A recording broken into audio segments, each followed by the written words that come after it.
Hello there, guys, and welcome back to my channel after 2 long weeks of holiday for me, 2 long weeks of watching Chelsea on pre-season for most of you guys, which, well, I tried to watch as much of it as I could, but I was on a sailing trip and we needed to get up early all the time, and these games happen in the middle of the night all the time. So I had to do with some highlights and re-watching things, but I am caught up. Obviously watched the game last night, didn't have time to stream after the game last night, but here we are finally talking about Chelsea winning games. Can you bloody believe it?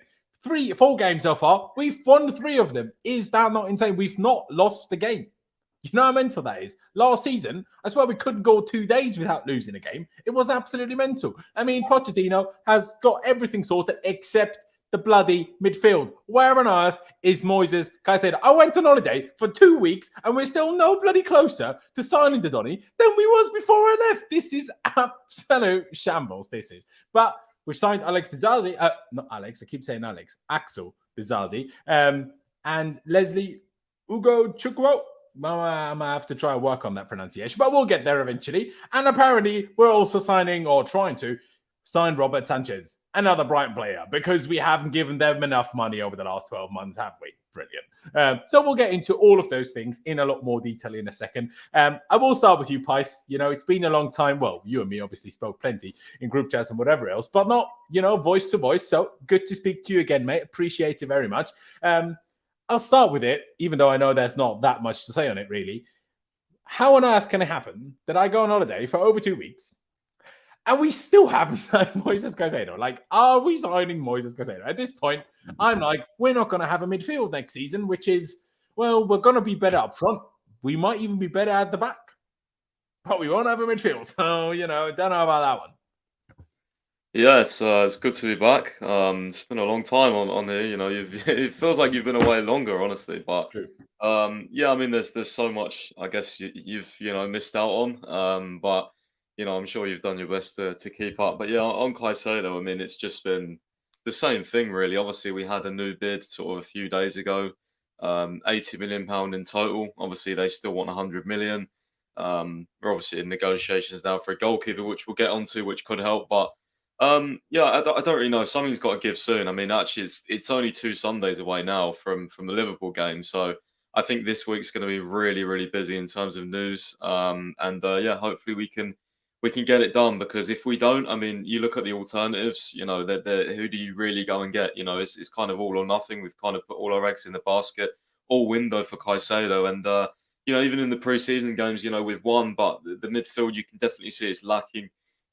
Some mobility and some defensive, attributes, I guess, from certain players. I think Santos has done quite well, but, you don't want to be going in with him starting every single game, So, yeah, hopefully we can get that done. That's obviously been our priority this window. Very slow negotiations. I'm sure lots of people have different opinions on it, but hopefully this week is the week. I mean, you can't really keep saying that anymore now, unlike you could do for the previous week. There's only 2 weeks. Yeah, and I know they're definitely going to go into the season with the squad closed. So, it's either this week or next week. So let's see what happens. Yeah, exactly. I'll go to you with it as well, Lewis. I mean, I got, not by everyone, but by a few people, I got absolutely destroyed on Twitter. And I was like, I've had enough of good old Paul Stanley. Because the guy just pisses me off. Like, he worked for Brighton with Tony Bloom until last summer. And tomorrow is literally August. When we sent that bid, it was a couple days before August. And we sent a bid over 20 million, 25 million plus then add-ons, below the valuation of what they want for the player. Now, I understand negotiations, and that's perfectly fine. And you try to meet in the middle somewhere. Totally get it. But we tried to sign him in January, then changed our mind. We're like, okay, we're not doing it now, blah, blah, blah. Arsenal had their whole thing happen. He signed a new contract. They are now mugging him off because they promised him he would be allowed to leave. Now that's not happening, apparently.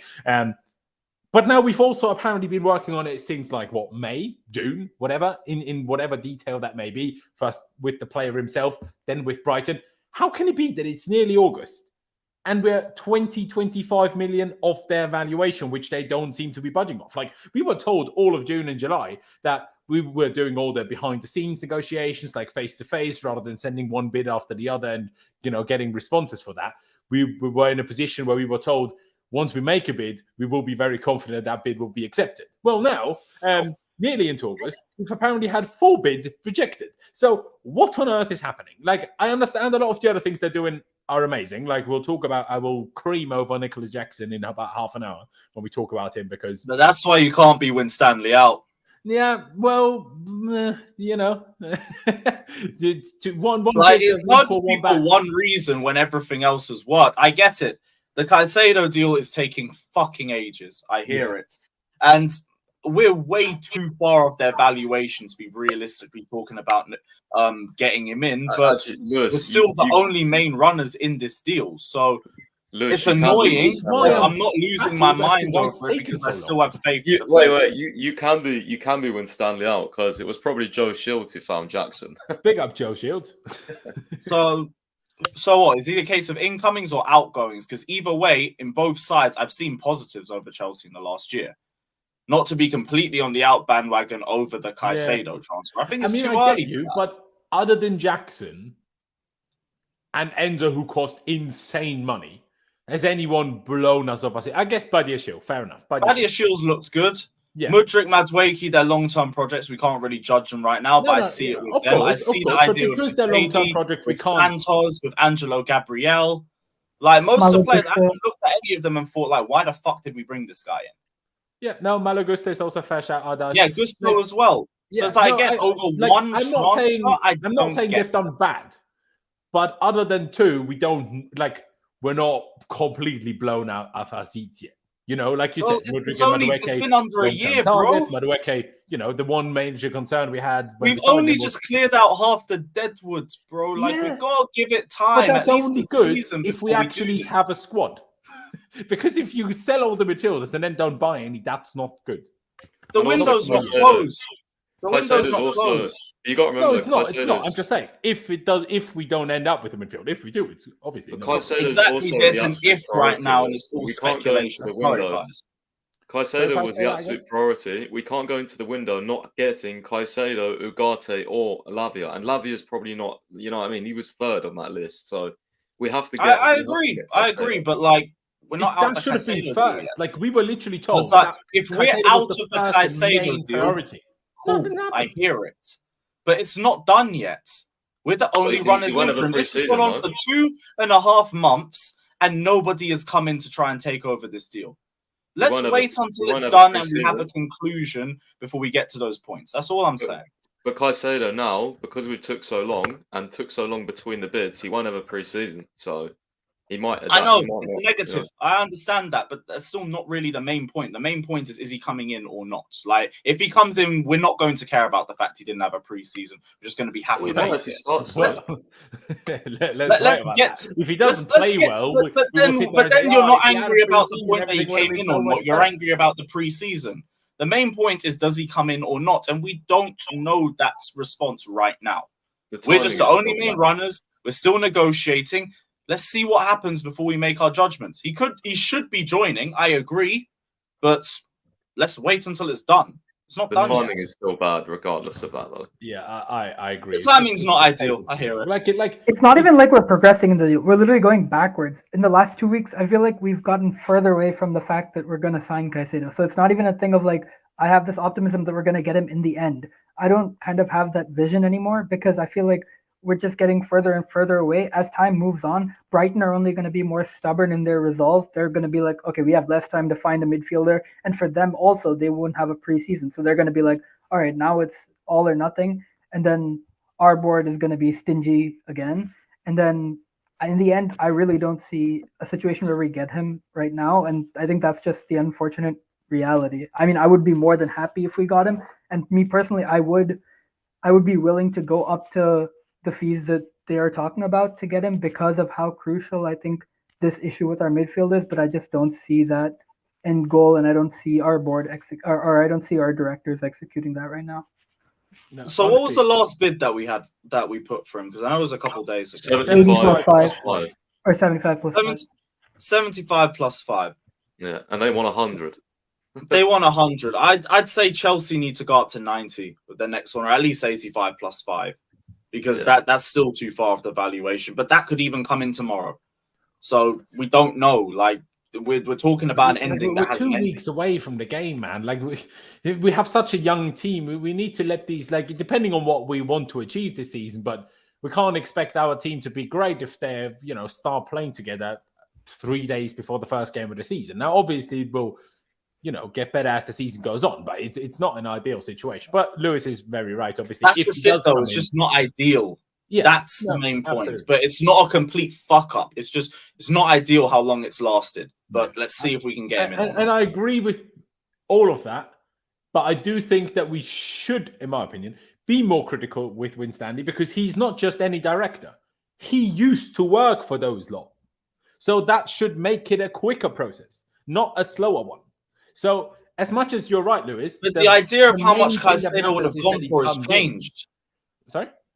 Like initially, when what was it? Arsenal had their bid rejected and he stayed. There was a verbal agreement that he'd leave for something around 80 million. That was what was reported, and now it's gone up to 100. So clearly things have changed since he was last there. Because we took too long, and if we just did this before Arsenal signed Rice for 105 million, we could have probably got him for 80. But then we were focused more on balancing the books, and we had to focus on outgoings. Yeah, but then figure it out. No one said they had to spend 300 million on youth players in January, did they?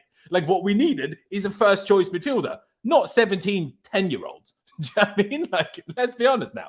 Like, I get what you're saying, but bring in Enzo in January, which I think is even rarer profile than Caicedo. Sorry? We did bring in Enzo in January, which I think was an even more important factor than Caicedo. We needed creativity in the midfield. But there was countless others, which you're like, but like I say, he used to work for those. How can you be that far off the valuation? How can nothing happen for 3 months straight? I don't get that. But one last question I want to ask all three of you on Caicedo before we move on and talk about the Fulham game yesterday. And I want to start with you, Adash. First of all, thank you for being so patient. And second of all, thank you for joining us. But I know you kind of hinted at it already anyway in the last thing you said. But the main question really is now, what are we willing to pay for it? Because if you asked me this 2 months ago, I would have probably said, no, I'm not really willing to pay 100 million. There are other options. The problem is, it's now nearly August, and there are no other options left anymore. Because is Lavia quite good enough to really replace Caicedo, like be the next option to Caicedo for me? I'm not sure. I would have had like a Rice or a Caicedo, but Rice is gone. Caicedo is now the only main one that's still left available. I would have also taken Tonali. I think Tonali's a pretty good player. Would he have suited everything that we do perfectly? Maybe not. But at least he's not 19, you know? But the question is now, Adash, would you pay the 100 million? I know you just said you would, but would you really? Because it's interesting because there's a lot of fans that say don't. There's a lot of fans that say do. It seems like we're kind of split again. I mean, that's what Chelsea fans do best, be split on something. But, you know, it's still interesting how everyone has a different opinion on it. I mean, Danish Maldini in chat says Tchouaméni. I would love that. But is it realistic? Do Madrid want to sell? Do they have to sell? Does Tchouaméni want to go somewhere without Champions League football? It's only if they press for Mbappe, in my opinion. Exactly. And even then, Tchouaméni still has to agree. So, yeah, I don't know. But I'll let you go first, Adash, and then I'll get to Lewis. Yeah, I mean, I don't think I would go to 100. Especially, I would absolutely not go to 100 if it's all upfront. If it's all like part of the base fee, I would not go up to 100.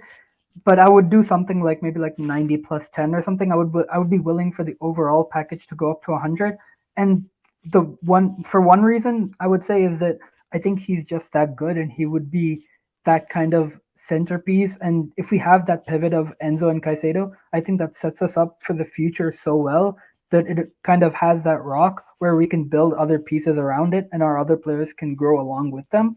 And I think the second thing is like when people say, oh, clubs are going to think we're a joke, I think there's a big difference because in a lot of different positions, in other positions, there are a lot of options that we can go for. There are a lot of alternatives. But unfortunately, at this point in time, the market is such that there is no alternative to Caicedo. So even if another team is as stubborn as Brighton, when we decide, if we, for example, wanted to sign, let's say we wanted to sign a striker next summer, and the club was being as stubborn as Brighton, I'm confident that our scouting department could find those other alternatives. But I'm not that confident right now with the midfield situation, which is why I think it's not something that's going to harm us as much in the longer term, because I think with the system that we've built up, we have that potential to find those alternatives much easier for other positions, while that might not be the case this summer for the pivot. I think Caicedo is just that much better than all of the other alternatives that are being thrown around. No, that is fair. That is fair. But that's, again, one of my issues, or why it's an issue to me, why it's taken so long, because the deeper you are in the window, the less alternatives you have, because alternatives get signed. That's my problem. Lewis, would you just pay the 100 million? Like, obviously you can say, let's try 90 mil first, see if they accept it. Let's just pretend only 100 mil will do the job. Would you pay that? Or would you try to look for someone else? And if you would look for someone else, who would that be? It's not my money, so I'd say I would. But like, I understand why Chelsea aren't doing it, because the valuation is meant to be different, and we don't want to set a precedent that we can get bent over by other teams. I get it. Negotiate and see if you can get to around the 85 to 90 mark. But I would assume that they would have plan Bs and plan Cs ready in case they didn't get Caicedo in, because it would be ridiculously naive to only think of Caicedo and to not have a second alternative. So if it gets that amount, start on the second alternative. I would rather we had started that right now and that we would already be aware on that. Like, we know it's Elise or Kudus for the 10. We don't really know who the number 2 option is, but there should be one there. There should be one there. You don't have to go to 100 million. I understand if Chelsea don't do that. You don't want to get bent over. You shouldn't be at that valuation. Brighton are being dickheads. It is what it is. But you need to make sure that position's secured by the end of the window. So you get somebody in who is good enough and capable enough. I've seen with the past few signings that there are players that can grow and develop and become players at that level. So I'll trust you with whoever we bring in as a replacement. Point only being, just make sure that position is secured. We have to sign someone for that role. Fair play. Fair play. Pies, I know you are very adamant that it's kind of Caicedo or bust. You know, obviously correct me if I'm wrong on that assumption from what I've spoken to you and seen you tweet and stuff. But would you go as high as 100 mil? Or like, is it a kind of, approach as like Lewis said, well, it's not your money, so it doesn't really matter. Or is there a limit where you're like, nah, like we cannot get bent over like that? But at the same time, like, we've already been bent over, man. Like, at this point, it's just staying bent over for another week, really. We've long been bent over from that perspective. So that's why I'm like, just pay it. Like, I don't see an even remotely close to as good as Caicedo alternative available, even if they're quite a bit cheaper. Like, transfer market prices, they aren't, linear. It's not like you get half as good a player for 50 million as you get for 100 million. But I just don't see anyone that's even close to what Caicedo would bring us for any real money. Like, sure, someone young, yeah, and I know Caicedo is young too, but someone that's actually has a bit of, proven something. And I know that with Caicedo, that's also only like a year and a half or whatever, but it's still something. All the others are like, this does not work with the Chelsea fan base. Like, the Chelsea fan base will not be happy to like sit around and wait for 5 years until all our players have grown into actual footballers and not kids. Like, the fan base isn't going to wait for that. So that's why I'm like, yeah, I understand what they're doing. And I'm sure we're going to, all these young players like Andrey Santos, they are phenomenal. But we don't want them as starters right now, do we? Oh, yeah, I think that's kind of the angle I was always going down. Like, I think when we signed Enzo in January, obviously there was a bit of like, maybe a bit of doubt because he'd had a really good World Cup, and Portuguese league sometimes doesn't translate to the Premier League, although it's got a very good hit rate. But I was confident back then, like, spend the money. He's going to be a fantastic player for years and years, and I feel like he's going to hit the ground running.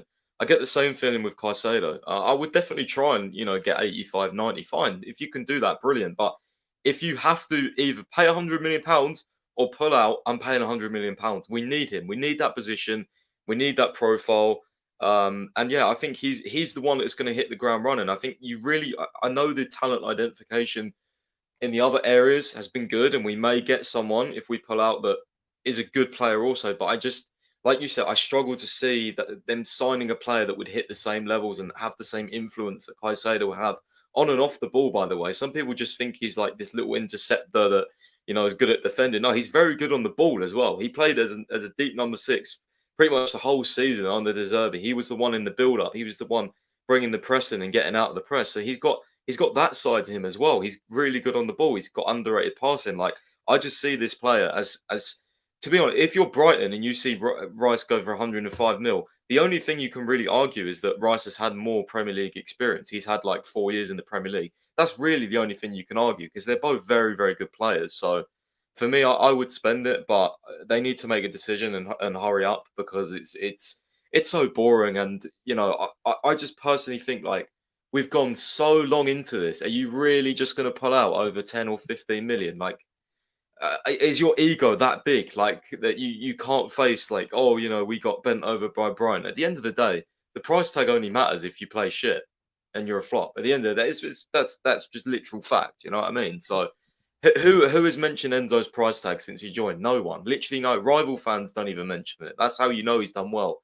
So yeah, for me, I would pay it or pay very close to that. And I think the only other situation which I may have a little bit of hope is, like, if we pull out and then, like, Caicedo is like, oh shit, like, you know, I'm not getting the move, like, I really need to go crazy now, and then he like kicks up a fuss, then maybe Brighton would come back to us and be like, actually, you know what, we don't want to, you know, like, we don't want a really unhappy player here, and then they may like come back and get a deal done. But I won't be thinking that if we pull out. I'll be scared that you know, that's it. Yeah. So yeah, because one thing I did see, like, De Zerbi was like, the only thing on my end that matters is his attitude and character, and like at the moment he's being, you know, he's doing fine and stuff like that. But as soon as like Caicedo gets desperate and starts, you know, maybe, I don't know, not turning up to training or whatever, then I think things could change. Or just an official transfer request would already be a start. You know, still do your job and, you know, be disciplined, turn up to training and everything, but hand in an official transfer request. Remind them what they promised you. Do you know what I mean? Yeah. As at least a as step well, before skipping training and stuff. yeah, one other thing as well, I think Caicedo's agent has done really poorly on this, because he should have inserted either a written release clause when he signed that contract, like McAllister's agent did, Yeah. or you get the pact so forth, you know, what was called a sort of verbal guarantee. You get that in writing, because how many times have clubs said, like West Ham said Rice could leave for like 3 seasons before this. He never left because the price tag. Like, it's the same thing. So I don't understand why he got himself into this situation. Like, I just don't know, really, to be honest. No, I agree.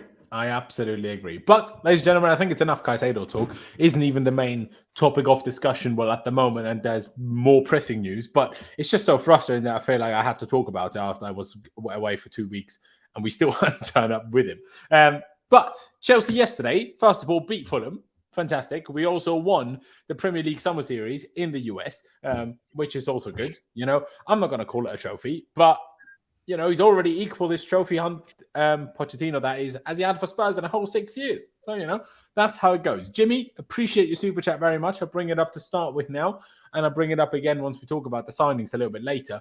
But, boys, rather than going into too much detail, Fulham yesterday, of course, but also, you know, the past games, whether that was against Newcastle, which we drew 1-0, but it was against Brighton, who we beat 4-3, and obviously the Wrexham game, which we won 5-0, was it?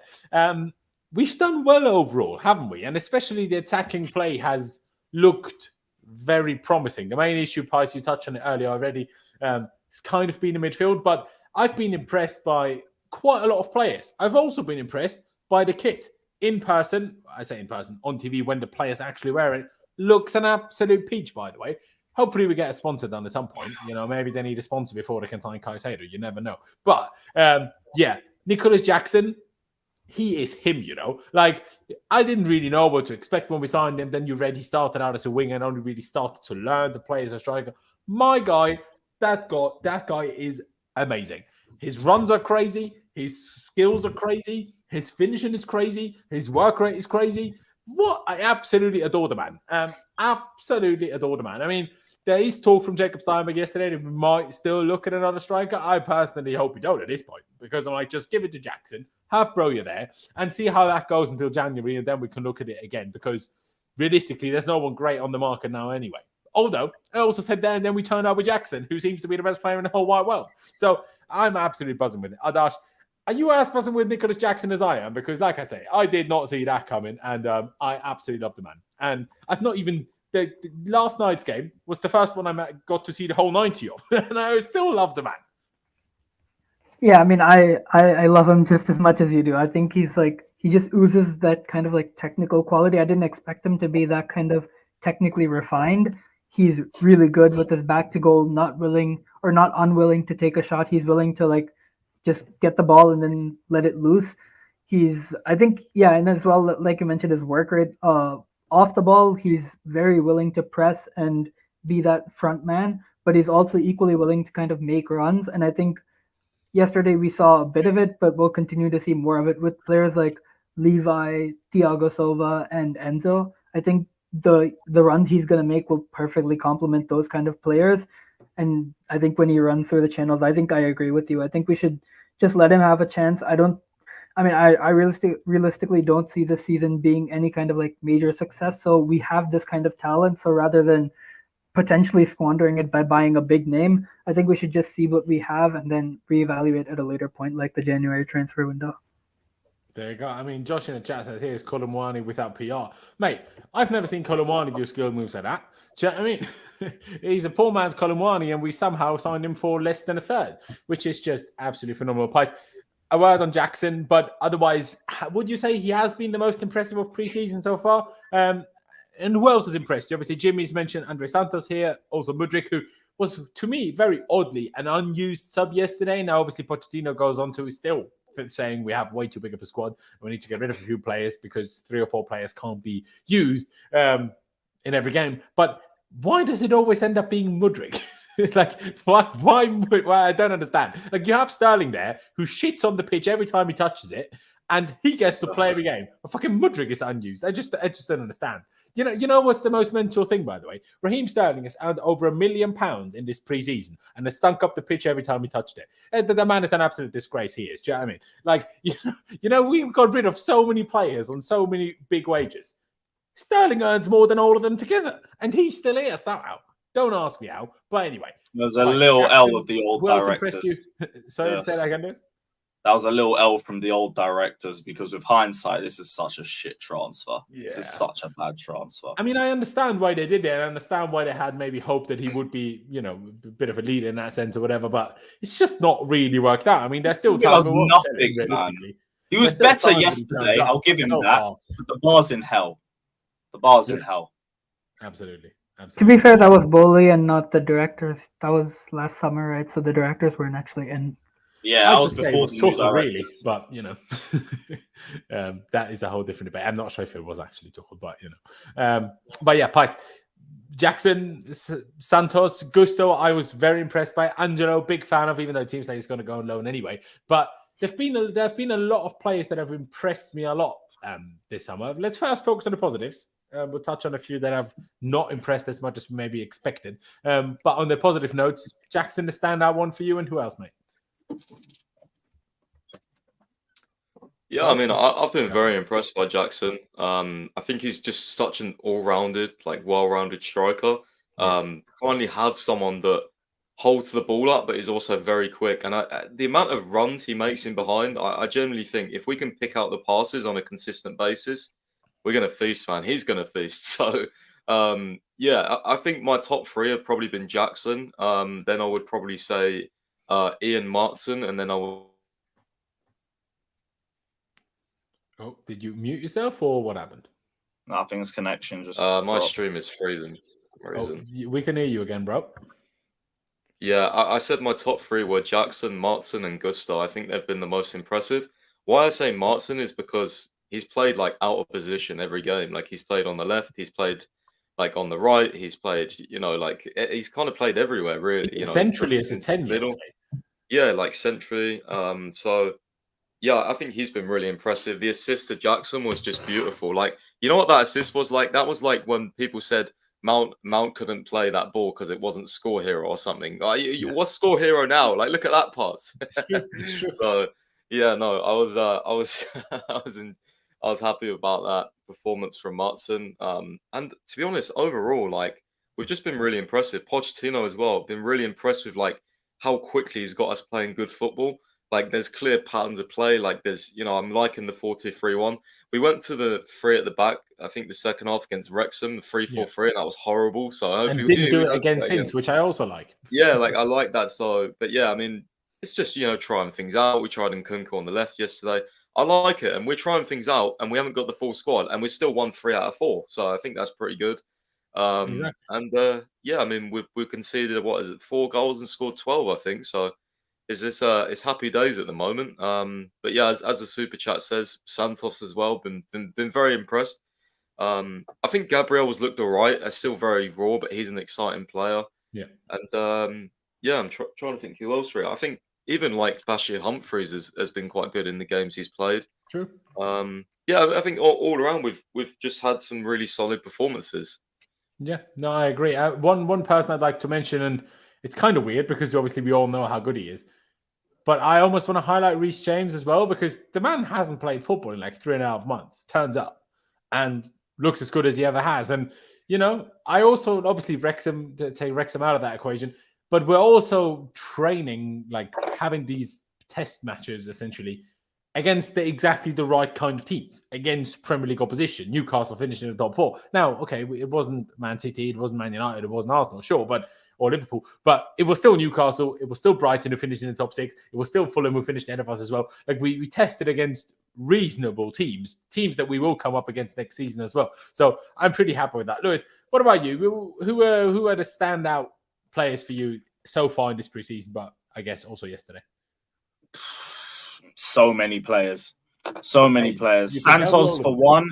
Like I'm at a point where if we don't even get Caicedo in by the Liverpool game, you can put Santos in the pivot with Enzo. I'll give him one game to see what he's like because he's looked very good. Gusto's looked unbelievable, and if Reece James ever pulls up an injury, we don't need to stress anymore. Caicedo does need to go on loan, but I see the talent with him. Same energy for Angelo Gabriel. Nicolas Jackson, I hope you guys understand why I've been cussing out Havertz every week, because look at this fucking guy. Even when he doesn't score, he does everything to an excellent standard. I can't sing his praises enough. Same thing for Maatsen. 3 different positions. He looks unbelievable. We need to start him. I don't care what position you play him in. You have to start him against Liverpool. Basically, everybody except Sterling, Chilwell, and Gallagher have been impressive for me personally. Everybody else is just... Cucurella? Nah, I think Cucurella, other than the one lapse of concentration, don't think he's been that bad. I think he's been bad. He wasn't bad, but maybe not impressive. Yeah, every now and then, but I think he's been more solid than Chilwell. I won't lie. Fair play. Like I say, I didn't manage to watch all of every game, if that makes sense. So the Chilwell debate seems to be very interesting. I mean, JC Fillon said Chilwell has been amazing too. Lewis and Pais, I know, agrees with this as well. Don't agree. Yeah, have more been stating the opposite. I mean, Bushi here is saying Chile looks so fit. That is true, to be fair. That is true. Another one. He does look another road runner. Beautiful. No, but like you need a few. He does look. In terms of like his sprints forward and stuff, he does look like pre-ACL Chilwell at the moment. That's the one good thing. The bad thing is that's always been his best trait. Driving with the ball. I know, but I've noticed a difference. Like he seems much quicker. I don't know why. It's just maybe it's the fitness. I don't know. I just see him maybe it's just the kit making everyone look faster. Yeah, but the amount of runs we've always had a few road runners. Ramirez essentially was a road runner, wasn't he? Kalou, kind of a road runner. You always have a few. Solomon Kalou, kind of a bit of a road runner, wasn't he? Wouldn't you agree? Yeah. He was in better teams though, so it didn't really matter as much. That's true. But yeah, that's not Chile's fault that the rest of the team ain't better, I guess. No, but it is his fault he gets beaten all the time defensively, and his first touch, fucking hell, not good. Yeah, but at least if he's gaining this kind of fitness, I kind of trust him. I think for me, at least when he got the injury, I think like the fitness and getting back to that kind of like athletic level was the biggest concern. So hopefully now he can kind of build up that kind of get back to that same technical level that he was at during our like Champions League run and stuff. And I have a little bit more faith in him to do that than let's say Cucurella and stuff. I just don't have that kind of. My only worry is that he did all of that in a back 5. And when you're a wing back, you can have more of a license to roam forward and it doesn't really hurt you as much. As a back 4, I'm starting to question him defensively. And I think the way he's gotten forward has definitely been Like I say, I haven't been able to see all of every game, but it was Cucurella that made a big individual error that cost us a goal, and it was But you didn't see all the game. Run past super easily yesterday as well. Bro, you didn't see the game. Like that game you're talking about Wow. against Newcastle, he was flawless for 43 minutes before that mistake. But that's Passing his out problem, the back though. fine defensively. I agree. That's his biggest issue, the lapses of concentration. And he needs to work on that side of his game. But better preseason than Chilwell. How long Better you giving preseason. him, You though? weren't getting beaten consistently. If Cucurella is bad this season, are you going to give him another season, or do you think he should go after that? No. Right now, I think Lewis Hall's my starting left back. He's been the only one who really deserves it. Well, Like both of them need to improve, but my whole problem has been I feel like Cucurella gets abused for the same bad performance I see from Chilwell, but Chilwell gets mollycoddled all the time. The one difference I would mention between Chile and Cucurella from pre-season that I've noticed is when Chile plays, we let the left back be the attacking one, while when Cucurella has played so far, Cucurella isn't attacking, Cucurella stays. And to get beaten as the left back if you're the attacking left back, that happens. That is natural. That's why you play one attacking fullback, one less attacking fullback, because then you have one extra centre back to shift over. While on the other side, but not as consistently. But Cucurella, and this was a problem last season too. It wasn't just a pre-season thing. That may all well be true, but I still, if you compare them, if you're the more defensive fullback, then it's much worse to get beaten than it is if you're the more offensive one. And Cucurella has always been the more defensive one. I agree on the lapse of concentration. Yes, he has to improve on that front. This is why, I think Cucurella's had a better preseason than Chilwell. Both were crap last season. I want Lewis Hall starting, in my opinion, until someone can show me they can be consistent in that position. The problem I have with Lewis Hall is Lewis Hall hasn't played left back in a back four very often. And when he did, remember last season when Frank all of a sudden played him there at home, Lewis Hall was pretty dreadful. Like in that one game. He's only the other games when he was always so great. He was always a left wing back, never a left back in a back four. And did we play a back five in the last few games under Lampard? No, no. But the first game he came back in, I think the last few he did all right. I can't remember the formation. I think it was a back four. I remember the United game and the Newcastle game. He was one of our best players. I remember everybody slating him, and I was like, I think people are a bit harsh, but you know. I only remember him getting cussed out in the Liverpool away game, and he played midfield. Yeah, that was midfield, and I can't remember what the home game was. Might have been Brighton at home under Lampard. Was that the game where Lewis Hall played left back? I can't remember it. Yeah, no, I think Chilwell played left back in that game, and that game everybody got battered. Everybody got battered. I can't remember what was the first game that Lewis Hall played left back, but the first time Lampard played him left back, proper left back, after Chile got injured, it didn't really work. But that's my only minor issue, really, is that neither Hall nor Maatsen were used at left back in this preseason, which is a bit like, as much as you say Hall is your starting left back, he didn't play left back. So you never know what he's going to play left back against Liverpool either. I agree. I don't think he's going to play the Liverpool game as left back, but that still would be who I would want to play there. Because I don't trust Chilwell.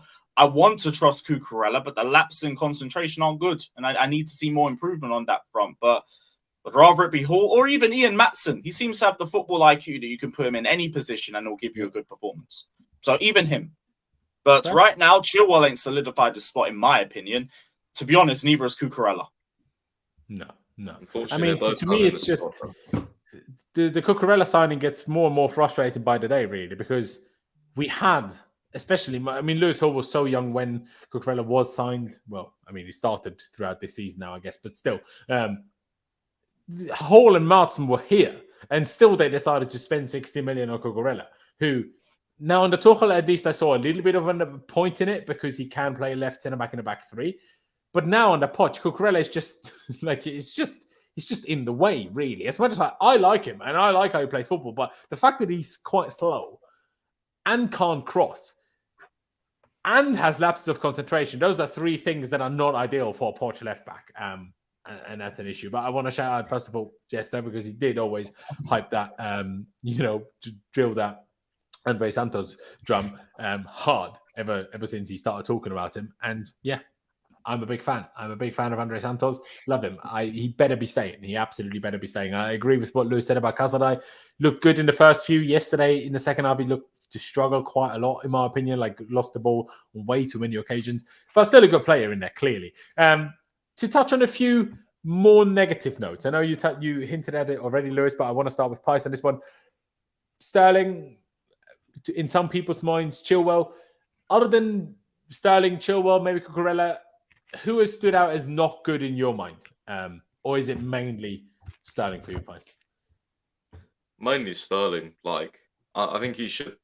I was hoping. I think he was gonna take more responsibility. I think he should take more responsibility. After someone that's so experienced and had such a bad season, I thought he would hit the preseason running and just show us a little bit more of his old self. But now I'm really worried that that player is in there still, because I believe it is, but he's just not going to come out very often. And yeah, I mean, just like yesterday, he was just dribbling, and then he gave like 2 fouls away by dribbling into people and running into people. Like, I just don't know what's wrong with him. He's just not very good at football at the moment. He hasn't been for a while, to be fair. So, you know, I give him one more season. I didn't think he'd leave this summer.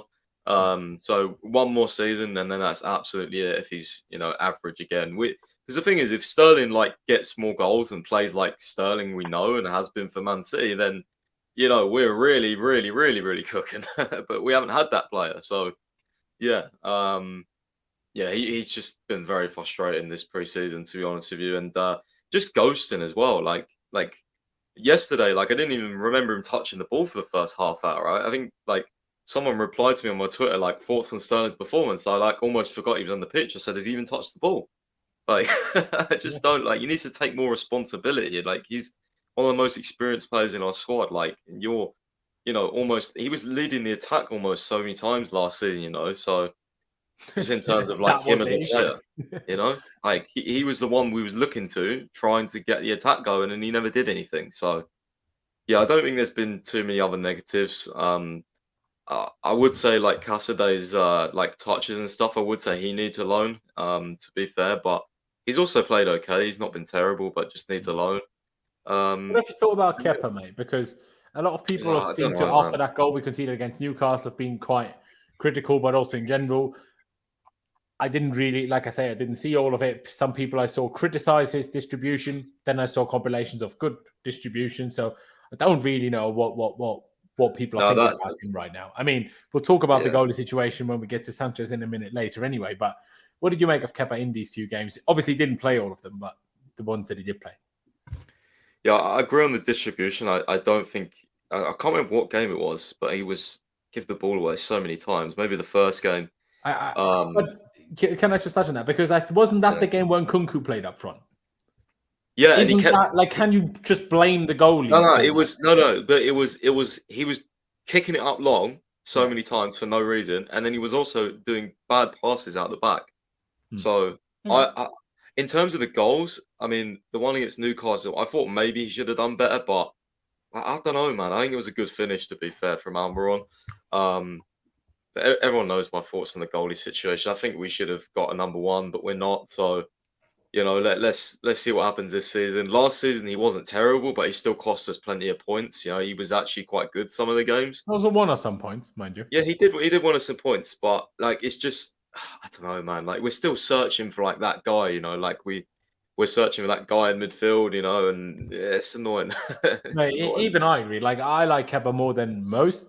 But even I agree that long term, I don't want him to be our first choice goalkeeper, but I don't want him to be replaced by someone who's barely better, if not even actually worse. That's what I want to avoid. Now, I understand that now Mendy's gone and Slonina will go out on loan. I understand we need another goalkeeper. But what I don't want is to replace Kepa and make Kepa second choice again or whatever with someone that's not even better than Kepa, because that pisses me off. If we get someone of like a Czech, a Courtois, whatever level, sure, amazing. I'm much happier with it than I am with Kepa. But that's where we disagree though, because like we often disagreed on, you know, I think you was like saying Onana was not much better. Was that you or someone else? Or? Yeah, and I still like, I don't know. Like I'm we not often an expert disagree. on Onana, but he just doesn't scream that much better to me from the things I have seen. But again, that is somewhat limited, obviously. So, but yeah, I do hear that. Adash, I talked to you. Sterling, the main negative to pick out. I will have to say from the bits I have seen. Obviously, I know he joined later, and you know he's much earlier in his preseason than the other guys. But Enzo, I didn't think has looked great. If I'm being perfectly honest, not defensively, not offensively. I mean, that City he missed yesterday was poor. 2, like he should score the first one. He should score the rebound. Again, I'm not trying to sit here and criticize Enzo. I'm just saying he wasn't that amazing compared to what we're used to from him from last season. Yeah, I mean, I think like you said, that's just kind of down to fitness and kind of getting in the groove. I think over the next 2 weeks, I think he's going to be able to really like accelerate in his training program, and I think that's going to be helpful. And I think I don't have any kind of concerns. Let's put it that way. I don't think he was exceptional or at the level that we saw last season, but I don't have any kind of concerns. I think for me, the two that kind of stand out were Sterling and Cucurella. I think for me, the problem I see with Cucurella a little bit differently is that I don't think they're all lapses in judgment. I think they're kind of like it has a lot to do with the way in which he defends. He seems very overcommitted and very aggressive, and which kind of leaves him lacking, which you can't always do. Of course, at some points in time, you have to be aggressive and on the front foot, but I think he just does that far too often and overestimates his own kind of, or I don't know if it's him overestimating his ability or underestimating the opponent's ability, which kind of gets him caught out more often than not. See, I think it's just misjudging balls, really, or distances, gaps. You know, like when he pushed up for that against Newcastle. I understand what he was trying to do, but he just did it too late. Yeah, exactly. You know? So, I mean, that was my point. I mean, maybe he thinks he's like faster than he really is. So he has that kind of belief that he's going to get to the ball when he actually can't, or he has the belief he can make a pass when he actually can't. I think that's the kind of issue. Like with Sterling, it's also kind of, I was expecting something more, but realistically, nothing has changed for me. I think the one thing I will say as a blemish on Poch so far is the way that the Lewis Hall situation has been kind of handled. Yeah. I mean, I just feel like he should be playing a lot more, even in midfield. I think our midfield situation. But use him in the pivot over Gallagher. Do you know what I mean? Exactly. I mean, first of all, like with Gallagher, I don't think he had an exceptional preseason, but also he's not supposed to be playing in the pivot, in my opinion. I don't think that's where we're going to get the best of him, especially in this kind of system. So I would much rather play Lewis Hall there. And I even think instead of Caicedo is going to get a loan. I think that's pretty clear. Yeah. In terms of our squad depth, we're playing one game a week. If we sign a midfielder, if we don't, then maybe he'll have to stay. That's true. I mean, but I feel like we are going to sign a midfielder. I mean, if it's not Caicedo, I think maybe, even though Poch yesterday said that Ugochukwu isn't going to stay, I think there is a chance that could kind of change depending on what happens with the Caicedo situation. But I feel like my point overall is just that instead of having Caicedo playing all these minutes, and I think he ended up with the most minutes of anybody in preseason, I would have liked to see that distributed a little bit more between, particularly like seeing the Enzo Santos pivot, for example. That's something I would have wanted to see a lot more of. And then also seeing Lewis Hall in the pivot, that's kind of a blemish on Poch. But again, nothing I'm like too concerned about or saying like Poch out or anything close to that. Fair dues. Jimmy here says Kepa's passing one of the worst in the league. I could not disagree with that more.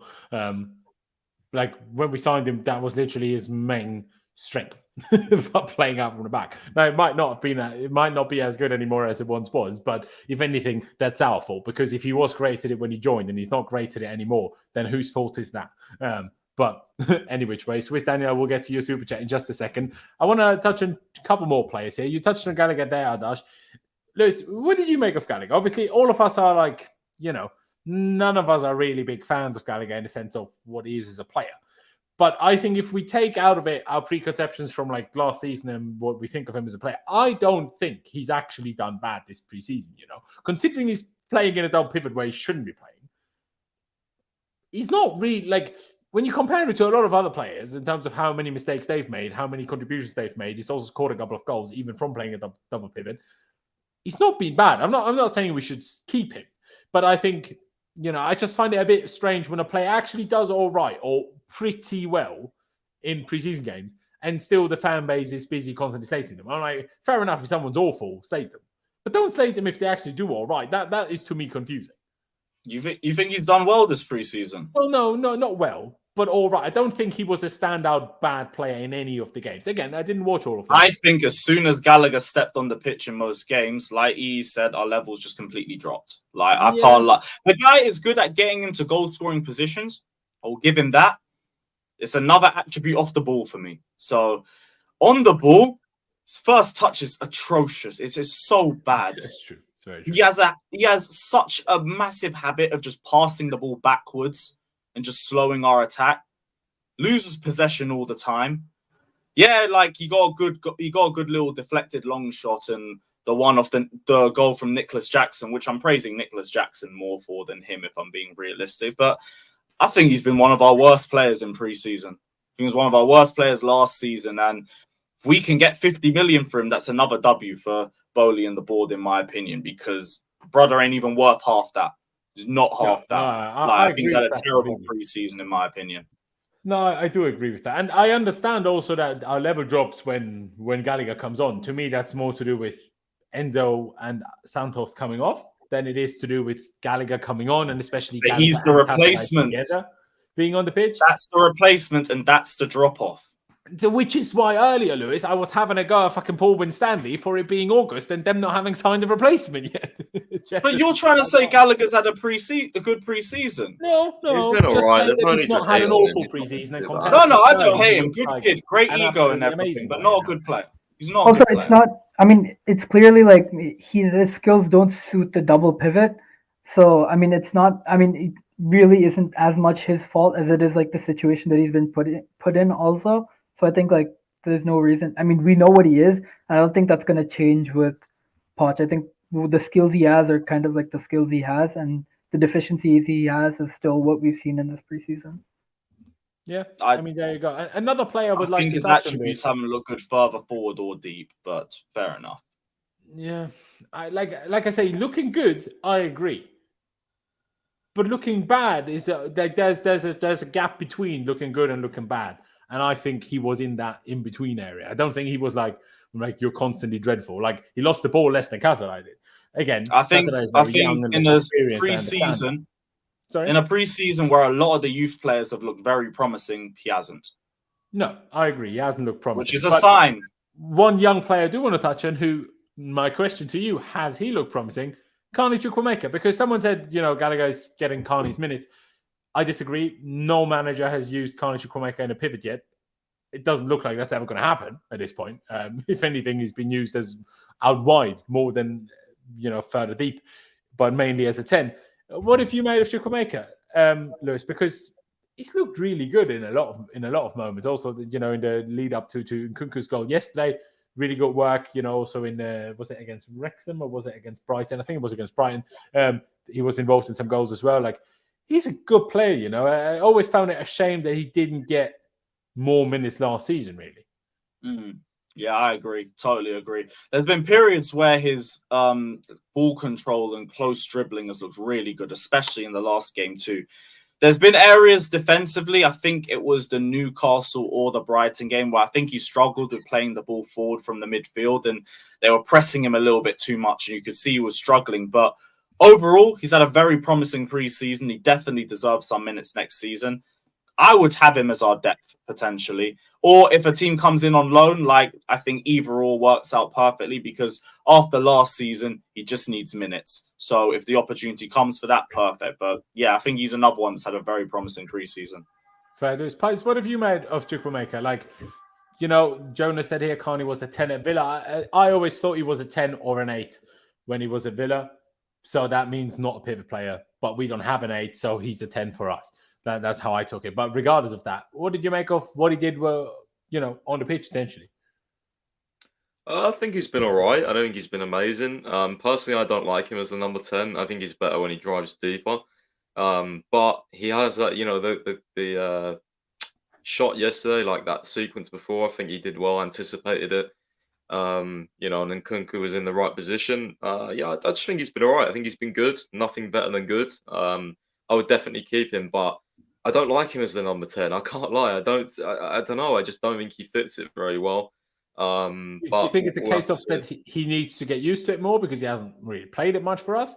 Maybe, but I just think he looks so good. I think he looked so good last season when he was not as a number 6, but just a bit deeper. Because then he would be able to drive closer to the goal. And I think I just think he looked more dangerous. So the few games he played on a Frank, you mean? Yeah, I just think he looked more dangerous. I remember Potter used him when he used him much higher. I mean, what was it the Man U away game? I thought he was brilliant as an individual. I thought he was brilliant. I know he got battered, but you go and watch that as a comp somewhere, like in midfield. I think what was it, 4-3-3 or something? He was just a bit deeper, and he just don't know. You just imposed himself more. I think So I think he can do more dribbles as well, but back there. But yeah, I mean, we'll see. I mean, if we sign a Kudus or an Elise that can play on the right and as a number 10, then he may go on loan, but I don't want that to happen. I'd rather sell Gallagher, who's currently playing in the pivot, and then keep Carney and loan Cassidy. So that's what I would do personally, but we'll see.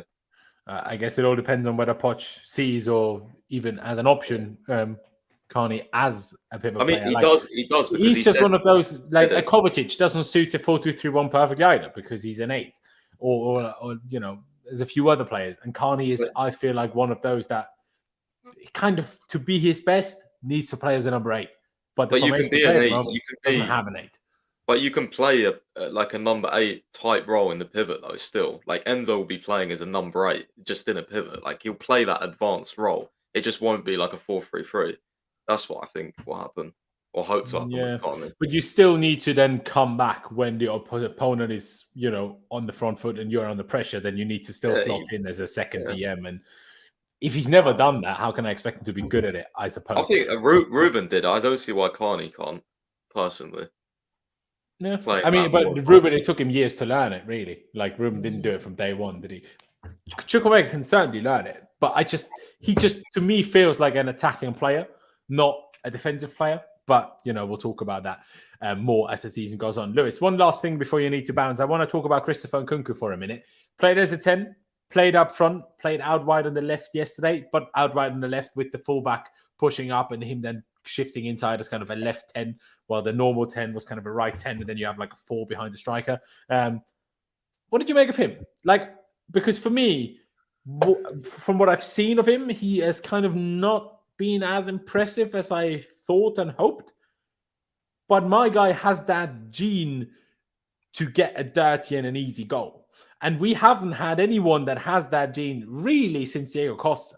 Like Tammy Abraham had that a little bit, but to score 3 goals in 4 games in preseason and none of them be any like special goals, just always tap-ins, being in the right spot, to me shows that he has that gene in him, and we've missed that so badly. I'm just so glad that we have someone that has it, and I'm sure because he has the ability, he will just also show more class outside of those moments as time goes on. But what have you made of Nkunku, and which position did you like him the best in? Because at striker, I didn't like him at all, if I'm honest.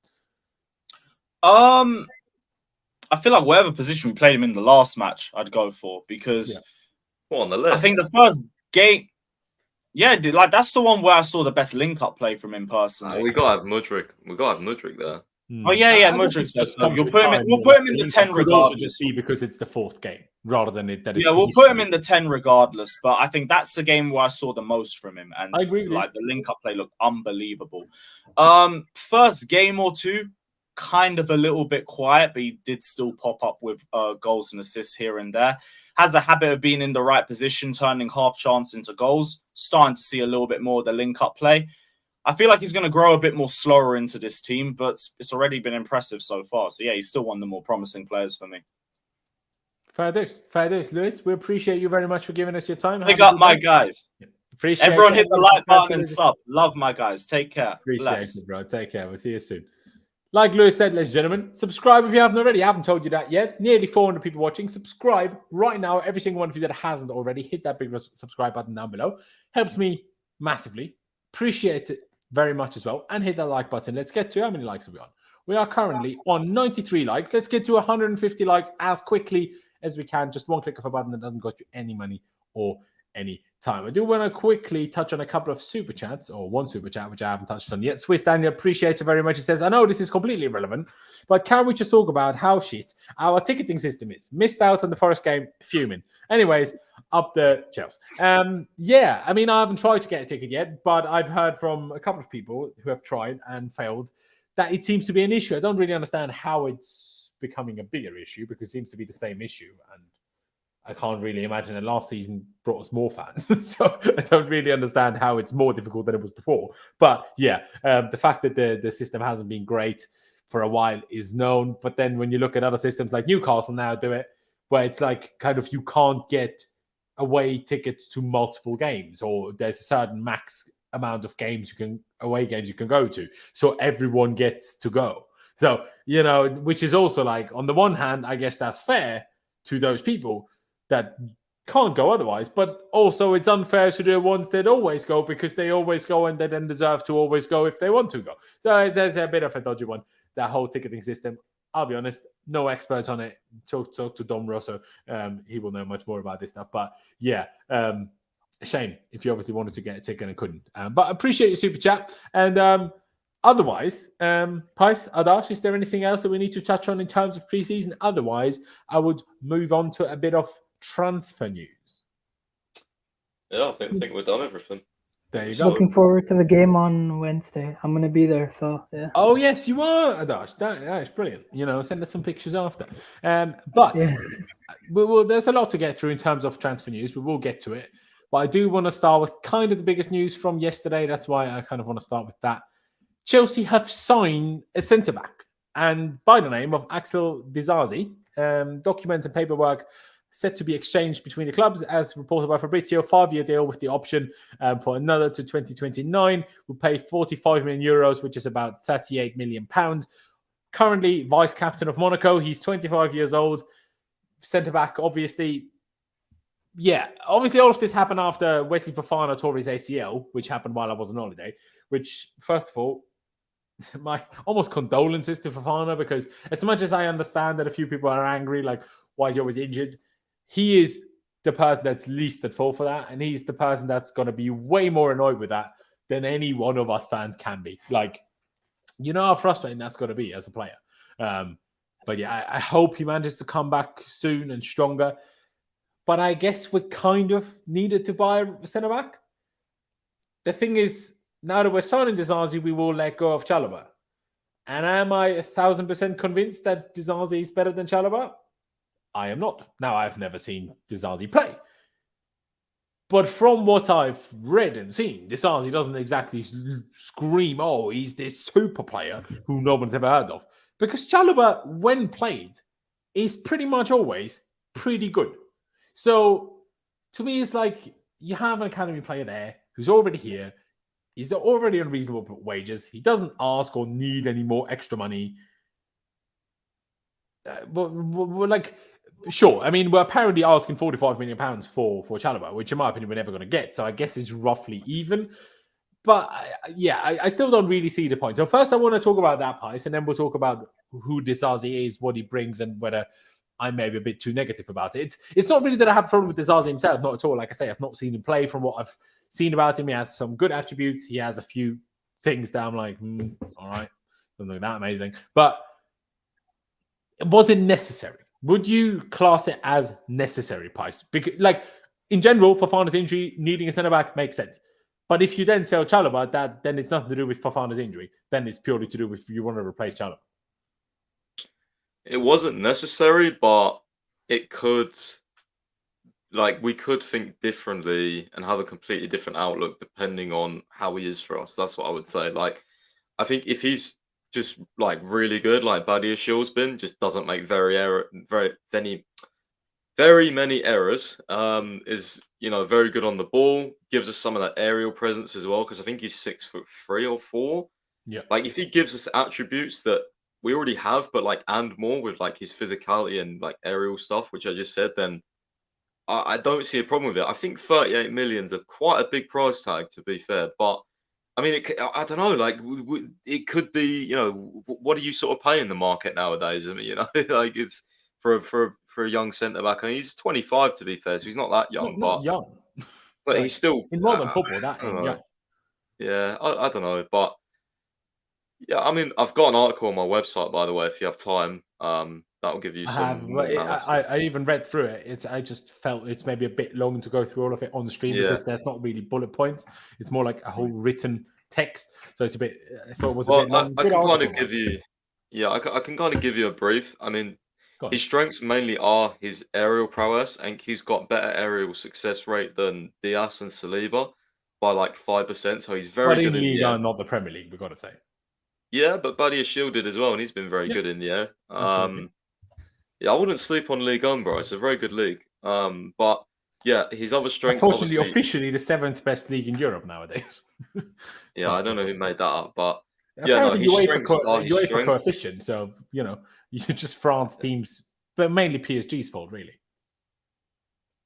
Yeah, true. But yeah, his strengths are his strength. Yeah. Very good on the ball. Better at long passing than short passing as well in terms of success rate, which I found quite interesting. That is mental, yeah. Yeah, I found that I wonder, interesting. does he just try super difficult short passes, or I don't is he know. just bad at them? Yeah, I don't know. Like it's a good 6 or 7% higher as well, which I found interesting. So, yeah, I guess people will probably be more interested in what's he bad at.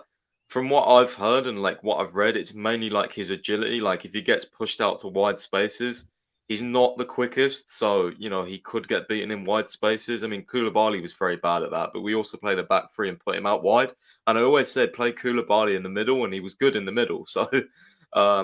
Yeah, apparently as well, he suits a 4 more than a 3, which I thought interesting because mainly people that play in a 3 are obviously more protected. The centre backs, you've got more cover, but yeah, I think it'll be a good signing for us. To be fair, I've got no reason to doubt it. So yeah, we'll see anyway. I think he'll be a solid signing. It's just whether or not you think it's like we should have done it basically. Yeah.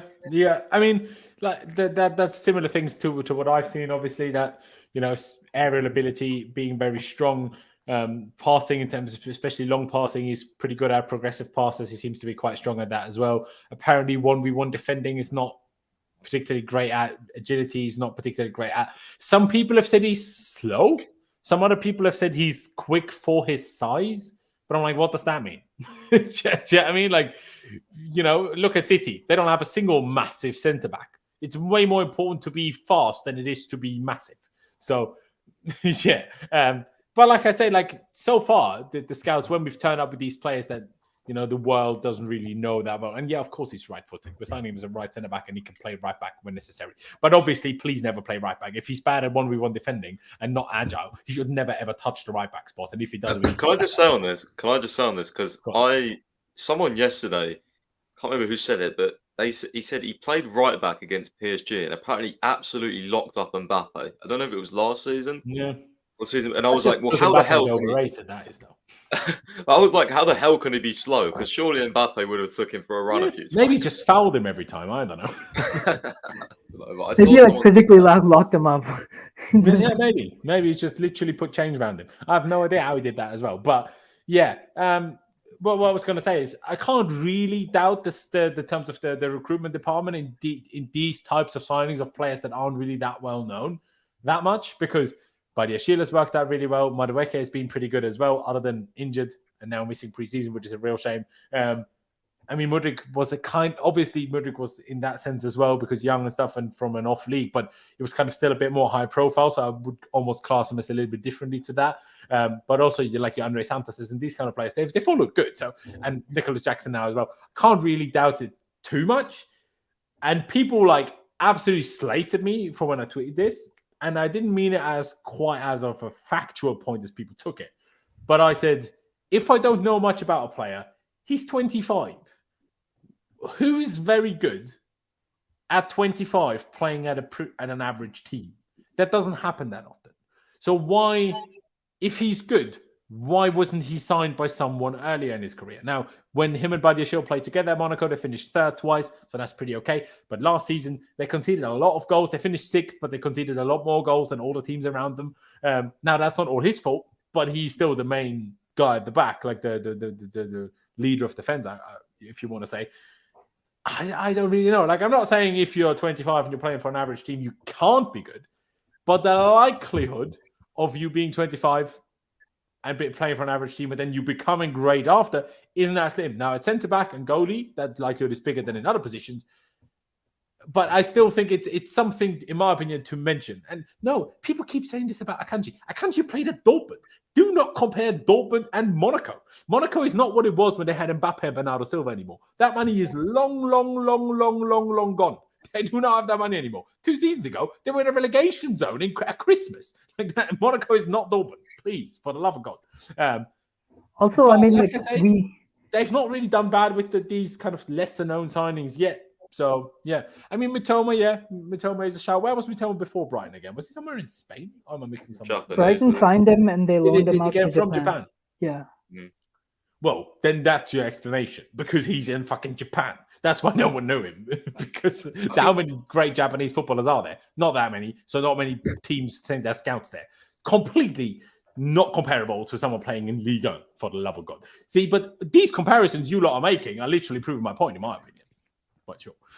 Anyway, I think the bigger problem is like the fact that like we went to Monaco. Not only did we sign a center back from Monaco before him, but also the fact that Monaco are equally willing to let go of two of their starting center backs. I mean, we've seen that Badiashile is really good, but also now with this player, I mean, obviously, like you said, with the recruitment staff now, they've earned the trust, and I don't doubt that he's going to be a good player. I think from that perspective, it's like a decent, astute signing, but I just have so many problems from like a squad building perspective. That's where like my issues lie. I mean, I really don't see what Chalobah has done to show that he's replaceable. I mean, at best, we're gonna match the fees that we get Disasi for. Presumably, Disasi is gonna be on more wages than Chalobah, and then, I mean, I just think I really like Chalobah, so this might also be kind of like my thing. But like, you know, the fact that he gets it, the fact that he's willing to be a backup. Also, I saw somebody mention this, and I thought it was a kind of a decent point, which is that we have three pretty high quality French center backs. We have Disasi, Badiashile, and Fofana. And for example, like next season, I mean, not only are they going to be competing for a club spot, but they're also going to be competing for national team spots. So that could be kind of like a rift between them almost in terms of like. We'll have more games hopefully with Europe. That's true, but yeah, and hopefully if Thiago Silva is retired, or by next season, that might not be as much of an issue. But again, I just don't see the value from a squad building perspective in like kind of just the fact that you're getting rid of somebody to add somebody back in, that unsettles the squad, even if it's by a marginal difference. I think those kind of margins are things that can change, that can have like kind of, even if they're small effects, they can change the outcome of like a game or two every season. I think from that perspective, there's got a lot of French players here though. Like, I don't think it's a problem squad building wise. I just think the only thing about this deal is like, do you rate Chalobah very high? If you do, you're not going to be happy. But otherwise, I don't think you can have any complaints with this. Personally. Yeah, but I mean, I don't know. Do people not rate Chalobah? I mean, I don't think. I'm think surprised by this as well, because whenever Chalobah has played, it's pretty much always done pretty well. So I'm surprised that people. It's just I don't think anybody Chelsea overhypes fans him just have a dislike for Cobham graduates. Let's be honest now. The online fan base is like, if you're from Cobham, you can't be that good. You're only great if we sign you. And Chelsea fans have this, we don't win a lot of games, so we need to get a dopamine from new signings, so they just suck any new signing off. And you're like, you can't question any signing because just wait. Sure, obviously we will wait. And if he plays for us and he is amazing, we will say, oh, look at him, how amazing he is. But that still doesn't mean I can't make a limited judgment, I will say, from not having watched him, where I'm like, okay, is this really necessary? Compared to what compared to what I have seen of Chalobah, who, other than on one or two occasions, has never been a problem. No matter who we played, no matter who the team was against, big team, small team, Chalobah was very rarely the problem. Like, no matter what happened, no matter what we did. Phil then a right back, Phil been like played like on the left of a back three, played on the right of a back three, played in the middle, played in a back four, played all sorts of different positions, all sorts of different roles, never really complained. Was a very good squad player. The one, in my opinion, big benefit for Disasi is that he was vice captain at Monaco, because I've always claimed and I've always shouted all summer long and since last season, as we signed more and more young players, we need a bit of leadership. So that's, in my opinion, the best attribute too. But if he's not going to play regularly, that only means so much. You know, if the starters are still going to be, well, Thiago Silva is there anyway as the right centre back, but if Thiago Silva plays right centre back, then signing a somewhat older and more experienced other right centre back doesn't mean anything. And if it's only until Fofana is back from injury as well, then you've signed a more experienced player to sit on the bench, which is like, okay, still good to bring someone with a bit more age and experience in. But really, we all needed and wanted that for a starter. And if he's not going to be a starter, Who says he isn't? I'm just saying, if he might be. But is he really I going to think he start will over be. Thiago Silva unless Thiago Silva gets injured? I don't think so. Yeah, I think so. I think he'll start personally. I think Oh, Silva but will Thiago get Silva, slowly. no chance. Why Yeah, I should Thiago think- Silva, since last season to now, all of a sudden not play? That is illogical. I just think the way we play and Our also player like of the season. the back four. I But think. Disasi is apparently slow. So, I don't know. well, I don't know either, do I? I say, I've don't. not I don't seen him. think. I'm I just telling you what honestly read. think if. I honestly think if Silva was going to be the start, I don't think we spend this much money on another centre back personally, but we'll see. Yeah. And also, Fofana's shown us nothing to say that he can be, relied upon. So that's also good. Like that's also a good reason to sign this guy. I mean, we value, according to Steinberg, at least from today, we value Chalobah higher. So, I mean, that's the thing I don't understand is like, it could very well be the case. If we value a Chalobah at 45 million and we sign Disasi for 38 million pounds, what does that tell us about what we think of Disasi and Chalobah? Well, it shows you And that he's like- got homegrown English, and Yeah, but if also we're not it's selling just him to an English negotiations. team, that doesn't matter. It's just negotiations. We're not going to get 45 mil for No, Chalobah. of course we're not, but it's still our valuation, apparently. Do you know? And And people value are saying, Chalobah yeah, is you a forget known this is Thiago quantity. Silva's last season. No, I'm very aware of that. But if it's his last season, he still plays the season, then, if Disasi isn't, like, do you people want Disasi to be our starting centre? Like, does he scream starting centre-back? How can we say that though, bro? Badiashile didn't scream starting centre back. People have been really He unfair. won't be a starting centre-back this season. Like, it will be Colwell. Well, I don't know. I think it'll be tight. And then if you want Badiashile to start, he's going to start on the right. And so my Colwell issue never is that screamed starting centre back for last season, by the way. Sorry? No one thought Cole will be starting this season, to be honest. No, absolutely. But now we're kindergarten FC, so now he does. Do you know what I mean? No, he deserves it, bro. He's a very good player. It's not because of age.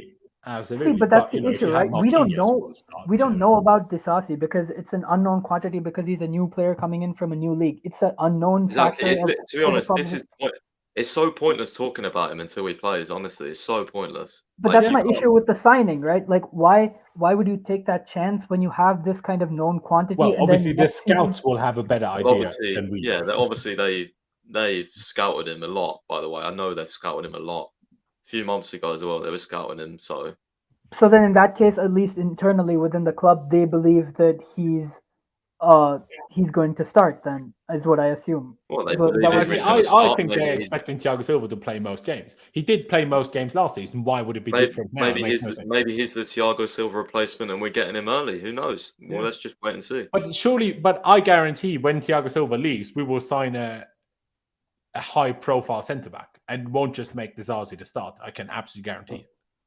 Like, I'm not I saying we will depends sign on an the old start, one, but we will sign a high-profile centre-back when Thiago Silva retires. Because then when Thiago Silva retires, we'll be like, oh, we're short in numbers. Do you know what I mean? Well, then we'll have to sell Fofana then, because you're not going to have 3 right centre backs. We're not, Why not? we're not going to be able to sell Fofana next season. I can guarantee you that as well, which is a problem, right? That is an issue in and of itself, isn't it? But yeah, like I mean, I'm rooting for him to looking do forward well. to I what hope he does Disasi well. does. But as of today, I'm like questioning whether this was necessary or not. But he might prove to me that he's an absolute superstar that I just didn't know of, and no other scouts really figured that out beforehand. I mean, there was interest from Man United, there was interest from apparently Bayern Munich, there was interest from Man City and Newcastle as well, apparently, at various stages. They didn't go for it. They went for different players. They didn't have the money when necessary, whatever else. Apparently, Man United would have liked to sign him now, but they need to get rid of Maguire first. Whatever sorts of reasons they have. So he might be great. He might not be great. Let's see if he turns out better than Chalobah. I hope he does, because otherwise we wasted money. But right now, the thing that annoys me is that people just get gassed about every signing. I'm like, 95% of you have never watched him either. So why are you claiming and having a go at me for not being gassed when it's equally as illogical to be gassed? Because you don't know whether to be gassed, and every analysis of people that know more than we've seen haven't exactly made him sound like the greatest defender that we could get. Like, everyone said, yeah, it's this weakness and that weakness. Do you know what I mean? That's all I'm saying. But we signed him now, so all the best to him, and I hope he does really, really well for us. That's all I can really say. Pais, Adash, anything you'd like to add? I Imagine hope he Disasi proves you at wrong. DM. I hope he proves me wrong, bro. It's not even that. It's not even that I'm saying he's bad. I'm saying I don't know if he's good. That's what I'm saying. I think you have your doubts, bro, from what you're saying. I have my doubts, but I have my doubts about every signing that I haven't seen before. That is true. That is true. You do. But I don't understand how someone doesn't. Because how can I not have I don't think that's the way you doubts look over at. a player I haven't seen before? Well, one, why would you have doubts when everyone they've signed, pretty much since the directors have come over, has been good or will be good? And two, like that's such a boring way to look at transfers. Like, I'm not saying be overly gassed, but don't just be like, oh look, he's no better than Chalobah. Like, we don't know. Like, just give him a chance, you know.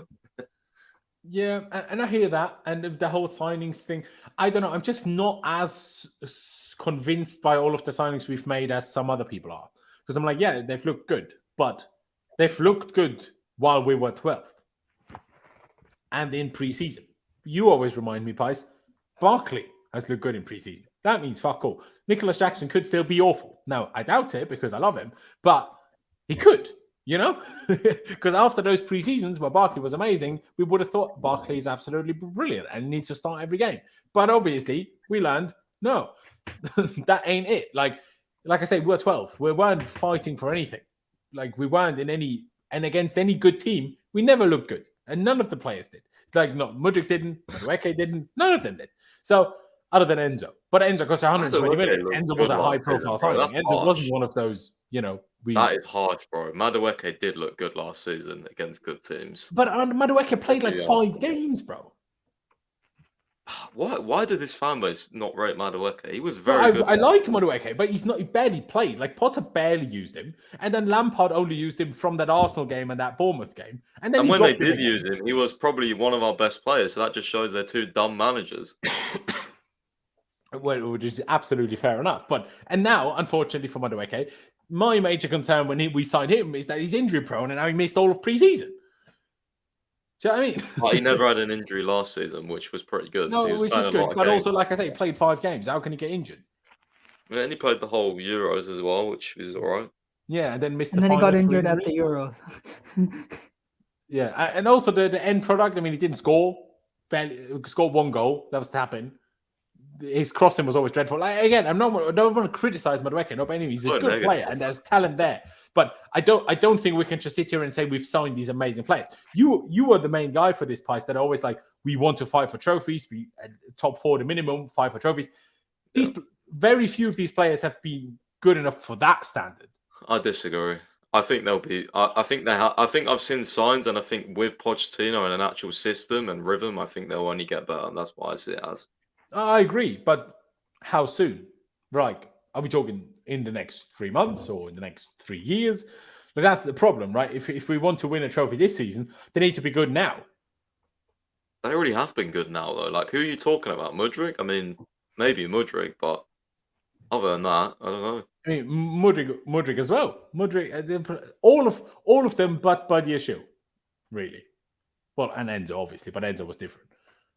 Like, all of the other ones, there's like, okay, there's been glimpses where you look amazing, but there have also been glimpses where you don't look amazing. So, and inconsistent players don't win trophies. I don't know. I think you're being a bit harsh, especially on Madueke. Yeah, I mean, maybe I'm not even trying to be harsh. I'm just saying Madueke is nowhere near as good as Willian was, and the whole fan base slated Willian. Willian was fucking dog shit, bro. Willian scored like 1 goal in like 32 games and 2 goals in another. Like, he was shit. I don't know how people liked him. In 31 games that you've now secluded from a 7-year spell at the club. Bro, look at Willian's records every year in the Premier League. He was dreadful output-wise. Dreadful. Absolutely fine. But Madueke has also been dreadful output-wise. That was, if anything, is the biggest issue with him so far, the final product. And you even agree with this. But yeah, but that's not a reason he's to not say as good as Willian was when we signed Willian. Again, Madueke is a lot younger than Willian was when we signed Willian. So obviously, when Madueke hits the same age, it will hopefully be better. But still, if we want to fight for trophies, we can't just compare it, oh yeah, but he's only 20. No, we need to compare it to, are we good enough to win a trophy, yes or no? Like, you have instilled this in me more than anybody else, Pies. Do you know what I mean? That we have to think like this. Like, yeah, William was also miles better than And I believe that Madueke. Sorry? I completely disagree with you. I think Madueke, if we played a cup final and we got the signings we want to get, I think Madueke is one of those ones that grabs the game by the scruff of his neck and delivers in one of those finals by creating chances or just playing well overall. Is that just because of a vibe you get or a feeling you get? Because it's not really based off anything he's done in his career, though. It's based off what I saw last season, bro. I thought he was very, very good last season. On the ball, dribbling, creating chances, like winning fouls. How can you not be impressed? I'm so confused. Where has this come from? I'm so confused. Because I think the end product just didn't exist yet. Apart from so you're literally just judging him on goals. Like, what about his other attributes? No. I'm not. I do the opposite of that. But to win trophies, you need final product. Yeah, but you also need players that contribute to other people's end product. Like, what's to say he can't be a nice centerpiece in the team, where Nkunku and Jackson and other players score the goals?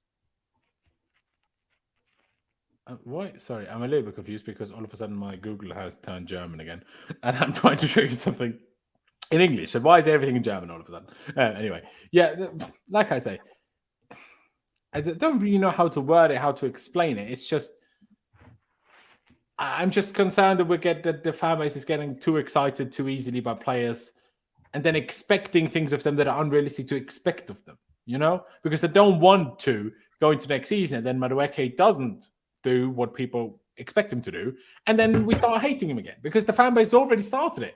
What do you on Twitter? It's same as with Chilwell. Mount and Havertz are gone. Now we're looking for someone new to hate, and they've already started it with fucking Madueke, and it's just like that comes from over expectations. That's how this happens.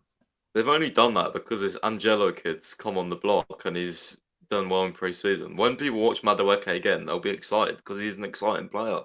That's why people like Angelo. But the entire issue is that every time he doesn't do something, every time he hits a cross and it kind of gets deflected or anything kind of happens, they're going to say, "Oh, we should have kept Angelo. Madueke is not good enough. He's not Chelsea standard." And I think that's the issue. Like, for me, the truth lies somewhere in the middle. I think we really have to temper our expectations for this season because, like you mentioned, those players are inconsistent.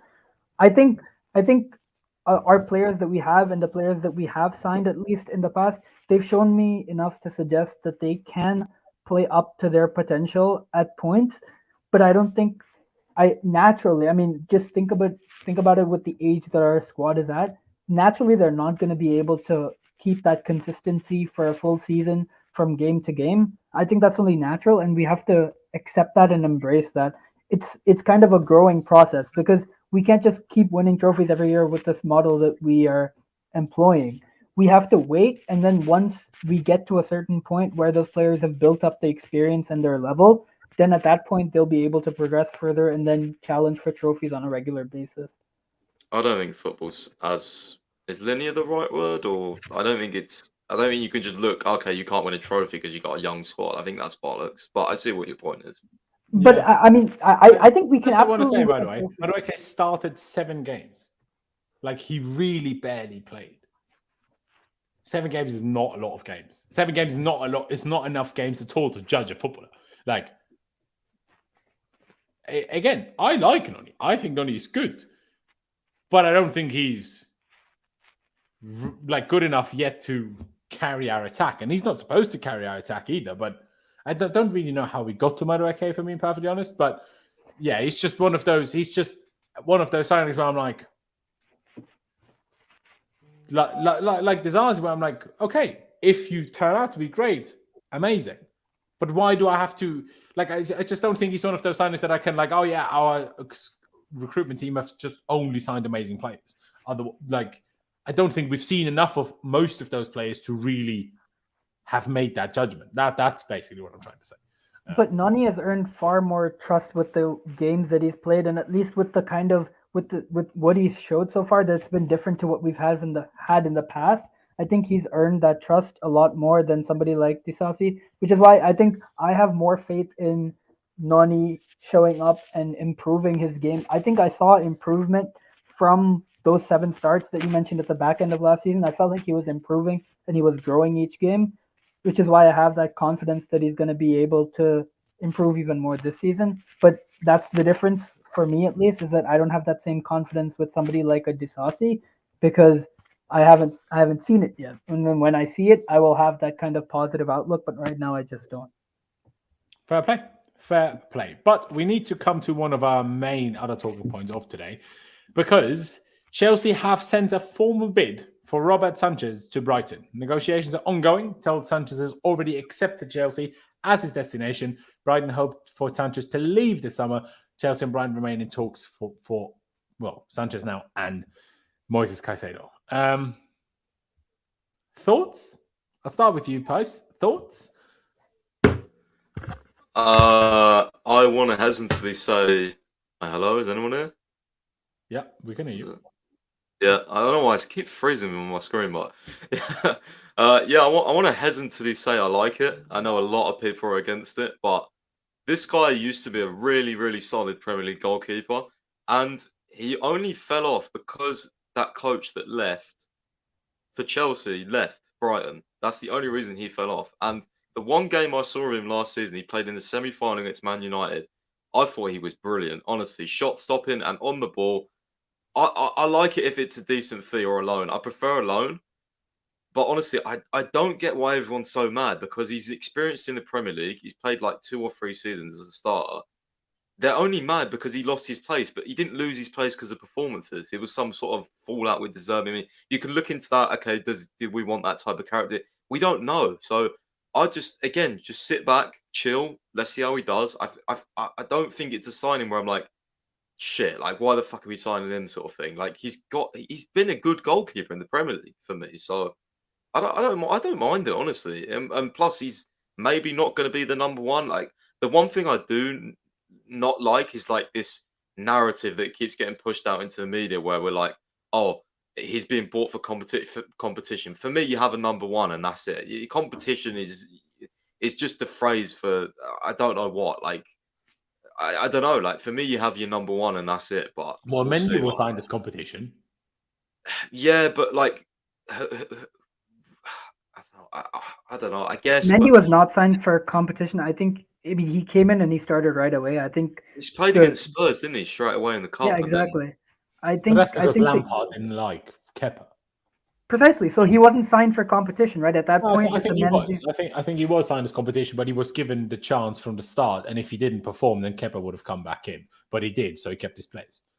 I hesitantly like Sanchez, but I don't like the narrative around okay, this is to push Kepa. Like you're either a number 2 or you're number 1, in my opinion. That's just the way I see football.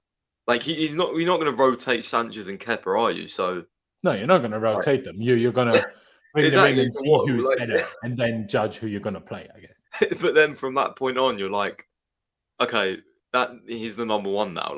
And if Kepa makes a mistake, you're going to sub Sanchez in. That's I don't know. It's not what you want. I completely agree with you. I think the goalie situation.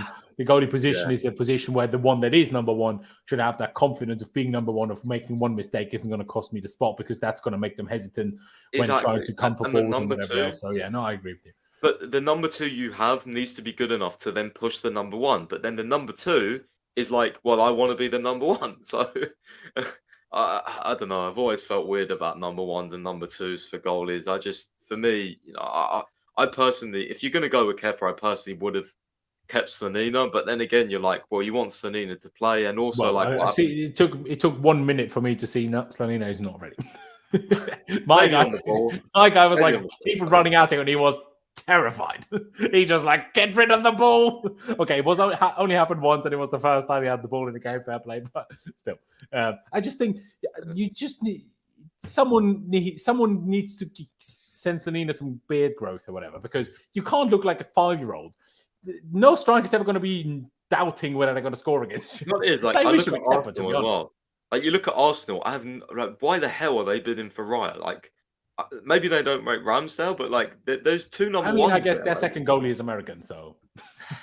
Yeah, but Raya is that's not someone I'd say is a number 2. Especially not you're bidding 30 they're probably doing the same as we are with competition. Maybe there's just another club that disagrees with you and me, I guess. Yeah, we'll see. I mean, if they both play, then fair enough. But if Sanchez or Kepa's the number 2 for the most of the season, then what the fuck's the point in signing him? Yeah. I mean, Barcelona once won the league and Champions League double and played 2 different goalies in both competitions. So I guess it does work, but we're not in the Champions League, so we can't even do that. My issue with it is now if he comes in as competition, which to me means Kepa is the main wait. keeper Big news. unless- Sorry. Go on. Lawrence, there's some news. Go on. From Dimarzio, Chelsea have opened the possibility of doing a swap deal between Lukaku and Vlahovic. Oh my! No, I don't believe it. I don't believe it. Fabrizio said he's not on our list, so I'm not going to let Dimarzio change my mind. He's just Italian media waffle. I'm not having it. I'm not having it. But yeah, just quickly on Sanchez. So what I think competition in that sense means is he comes in, Kepa is the number one to go with, and then they do training, and then if the goalkeeping coaches decide actually Sanchez is better here, then Sanchez becomes the number one. That's how I see this happening, and I'm okay with that. Problem is, are we fucking stupid? We're giving Brighton even more money. Like, this is my main issue with this. Like, you know, Pies, I don't want Raya either. But at least he doesn't play for fucking Brighton. Again, Brighton. Like, if we sign Caicedo and Sanchez, we will have gotten double digits of staff and players from Brighton within 12 months. No fucking wonder we're 12th. Like, are you dumb? We've handled those. We've dealt with those lot for 7 months for Caicedo. 7 months. Not 7 months straight, but since January. And it's nearly August, and we haven't got fucking anything done. Nothing. 25 million of their valuation. 25 million. And now we want to sign another one of their players. How stupid you want to be? Like, it's literally like we're funding their entire existence. Like, Brighton will never have financial issues again. They just call Chelsea. Do you want any more of our players? Because we'll come running. Like, are we done? Stop it. For the love of God. Stop dealing with Brighton. They're dickheads. Stop it. I just cannot understand why we would ever entertain dealing with them again. Now, would getting Raya from Brentford be any easier? Absolutely not. But surely we have to draw a line somewhere. It's just like, oh yeah, we're still best friends with all of our guys at Brighton, even though they constantly mug us off. It's like you know, it's like when like Peter Pettigrew in fucking Harry Potter. Do you know what I mean? Like the little shit friend with the proper friend group, and that's what fucking Will Stanley is. He's like, I miss my friends at Brighton, and they're like, oh yeah, you can have him maybe for if you pay fucking 50 million over valuation. It's just a piss take. But obviously we don't know the price yet. I mean, Pies, do we know anything in terms of price range, what he's going to cost? Because someone put it in the chat here. Can I find it? Where was it? Yeah. But God of Frogs said here. This would seem reasonable to me. Loan to buy option. If he plays 15 to 20 games, we have to buy him. If he doesn't, he goes back and we sign a proper first choice goalkeeper next season and hopefully sell Kepa or whatever happens. But like, they're going to rinse us again. We're probably going to start with a 15 million offer, and they're going to say, now we want at least 40. And then we're going to sit there and say, oh, fuck. Like, it's going to happen again. I can already guarantee Brighton do this every time. We tried to sign Cucurella for 40 million. Oh, needed 60. Brilliant. Now we're trying to sign Caicedo for 60 million. Oh, needs 100. Amazing. What? Like, how much is Sanchez going to cost? I know they want to get rid of him, and I know Pies, you said, oh, he was great with that goalkeeping coach that is now at Chelsea. But doesn't that not say great things about the player if he's only good with a Laurenz coach? Fabrizio confirmed the Vlahovic news, by the way. I'm going to kill myself. Well, just wanted to make your day. He just tweeted it. Chelsea are now back in talks with Juventus through intermediaries. Swap deal between Lukaku and Vlahovic discussed again. Chelsea will discuss Vlahovic internally as this option has been rejected in July. Okay, so I said it was. I'll say. The only reason I think we'll do this is if they've got a bid for Broja or something. That's the only way. Like, why the hell would you get another striker if not? Like, it makes no sense. Or Poch has decided I don't want to pay Nkunku up front. Those are the only two things that make sense. Yeah, I mean, to me, this screams that Juve can't afford Lukaku, but we really want to get rid of Lukaku. So now we're talking to them, but we've rejected it internally already. So why would we now change our mind? Because Vlahovic is going to cost a lot of money. Vlahovic is like, this is not going to be a case of a straight swap. This is going to be, they get Lukaku and we pay another 40 million on top. Like, if this happens, this is not going to be. I don't know who said it, but I saw someone a few weeks ago in the Mail say that they were actually open to this and they would do Lukaku swap, swap with Vlahovic plus 20 mil in cash. I think. I don't know And what that's that still would 20 mil too much because Lukaku is a better player than Vlahovic is. Lukaku is a bigger dickhead, but still a better player. I would just, the only way I'd do this if it was just a straight up swap. Yeah, but I don't think it will be, will it's it? a straight up swap. Even I might be inclined to agree to it. But it's but a then, swap deal between. I don't know. No, I'm fuming again already. I got hope again when Fabrizio said he's not on our list, and now he's back. It's like Fabrizio having stinkers left, right, and centre this summer, like with the Guardiola stuff. I don't think the funnier part is that he didn't have the stinker. This is a complete aside, but I'm pretty sure he was the reason that the deal fell apart because he said that it was because of the leak, the deal, like they got mad and the deal is off, but he was the leak. He was like exclusive Guardiola, here we go. And then he was like, "Oh, there was like some leak that Fabrizio happened." literally got Twitter community, whatever the thing is, community. What's the word? Pies that they when they have the correction below? Oh, like the notes or something. Community note. Yeah. Community note. I think it is. Like Fabrizio got community note, which is just hilarious. Yeah. But Lukaku did literally say to an Inter fan, he won't say Forza Juve. I mean, maybe he will sign for them, but not say Forza Juve, I suppose. But yeah, I'm not. In that interview, he also said he doesn't happen. think it's going to happen. I don't know. It's just Italian clubs trying to figure things out. Just go to fucking Saudi Arabia. Because if Lukaku now forces us to sign another striker that's not suited to us by Lukaku being a dickhead, Lukaku just makes everything. Lukaku just creates misery. I'm not. I wouldn't be surprised if Lukaku is the reason for world hunger. Like does the guy done anything good? Just go away, man. Leave my life. I do not. Should we go back to the Sanchez talk and then Laurenz can forget about Lukaku? Yeah, let's do that. Thank you, Pai.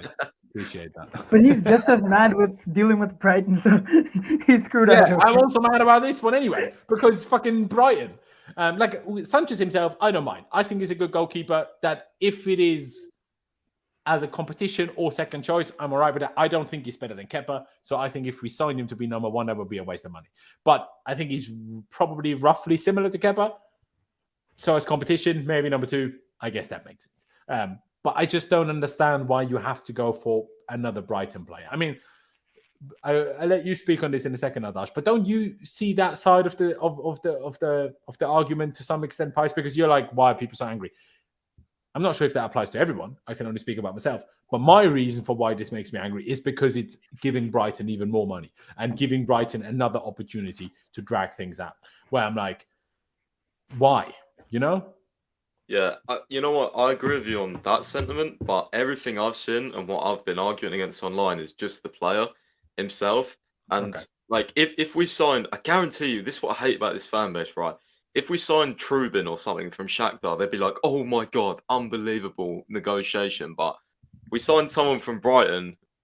It's like, oh, no, I don't like him. He's lost his spot without doing any research or context. Like, you know what? If he lost his place because he was doing terrible, I'd be a bit concerned because I'd be like, well, maybe he's just another Mendy then or something. But like for everything I've read, he didn't lose his place because of performances. Obviously, if he's got a bad attitude, then I don't want him. But I just feel a lot of people jumping the gun on stuff they don't know, so it's like pretty irrelevant for me. I don't know.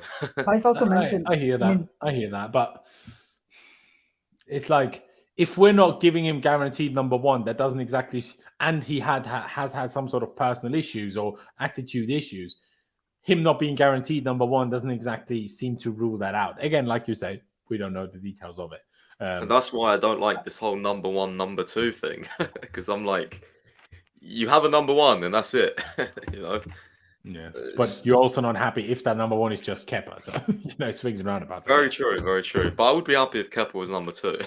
I think, I would not be happy if Sanchez came in and would be guaranteed number one because I think Kepa's a good number two, but I even accept that Kepa isn't like the ideal number one to have, but to replace Kepa with Sanchez as number one, that is an embarrassment. And not because he's necessarily so much worse than Kepa. I don't think he's better, but he's certainly not worse. Certainly not much better, in my opinion. So we're at Chelsea Football Club. If we're going to replace our goalkeeper and change the number one, he better be a serious upgrade. I hate this same quality horse shit that we do nowadays with these owners. That's the part that annoys me. Well, I'm like, okay, if he comes in as competition number two, I'm okay with this, except that it's from Brighton. But otherwise, yeah, it's all right. But it also depends on the price. Like if he costs 15 million, 20 million, fair. If it costs 40, fuck off. Like, do you know what I mean? Like, that's how I see it. But I mean, it's also, Brighton. The chances are we're going to pay 100 million for him as well. 200 million to Brighton. There's someone for Caicedo and Sanchez. Can't wait. Adash, thoughts? yeah, I mean, I think generally, like, I tend to lean a little bit more towards. I can definitely see where you're coming from, but I think he's a decent goalkeeper from what I've seen. For me, the thing with Kepa has been like he's comfortable on the ball, but he's not excellent on the ball. Like he's comfortable being on the ball and being that start of the attack, but he's not always the best in terms of like his quality. Whereas Mendy was both shocking quality-wise and also confidence-wise. I think Sanchez has a little bit more to offer in that sense because I mean, from what I've seen, his like weight of pass and his range of pass is better than Kepa's, and he's also a pretty good shot stopper. Couple that with the fact that he's back with his old goalkeeping coach, who is the one who brought him to success and the one who brought him Spanish caps. I think that's another positive. I also think a lot of people mentioned his attitude, which is very likely a reason why he got dropped. But also, like I know Nathan Gissing, who's fairly reliable, was talking about how we pulled out of the Turkey deal because of Turkey's attitude. So that makes me a little bit more confident that we've done a little bit more background research into player attitude and player kind of egos. So that makes me a little bit more settled that he would be a good signing and a good addition. He's not going to be a sour grape in the squad, if that makes sense. Fair enough. Pies. Anything more you'd like to add on the whole Sanchez situation? Like, in the grand scheme of things, would you, like, you seem to not be against him? Would you have preferred Raya? Do you not mind between him and Raya? Like, my main issue is really, why do we need a Premier League experienced goalkeeper? I think completely utterly pointless. I think it's a good thing. For goalies, I just think it's so pointless. I just think it means nothing. Like, really? Like, Kepa's been in the Premier League for 6 years now. Do you think it's good? No. So, like, clearly Premier League experience doesn't mean anything. Mendy turned up from France and was amazing. The longer he was in the Premier League for, the worse he got. True, but I mean, you know, I don't know. The first 2 years he was dreadful. Then he was amazing, and the longer he was here, the worse he got again. It feels, I don't know, when you buy like a goalie that has been good in the Premier League, I just feel like it's lesser a risk than like a Trubin or something, because that was the other guy Yeah, I mean, I agree. Trubin, I wouldn't be particularly happy with either, I must say. But yeah, I mean, just for me, just buy someone like fucking Mamadashvili or Bunu. I know Bunu is a bit older, but at least experienced. Or you should have just got for fucking Onana or Mignon. But we can fork out all the money for 10-year-olds, but none of the money for first-team players. So that's another thing that pisses me off. So, yeah. We can fork out 45 mil for Disasi, but not 50 mil for Onana or 60 mil for Mignon. I mean, listen to that. 50 million for Onana, that's too expensive. But Disasi 45, that's perfectly fine. What? Like, it's just... And this is why to be fair, Inter are the gassing up this stupid recruitment team, because they just do stupid things. Sometimes they do great things, but sometimes they do stupid things. Because the players we've signed might be great, but some of the players that we didn't sign but should have signed would have been even better.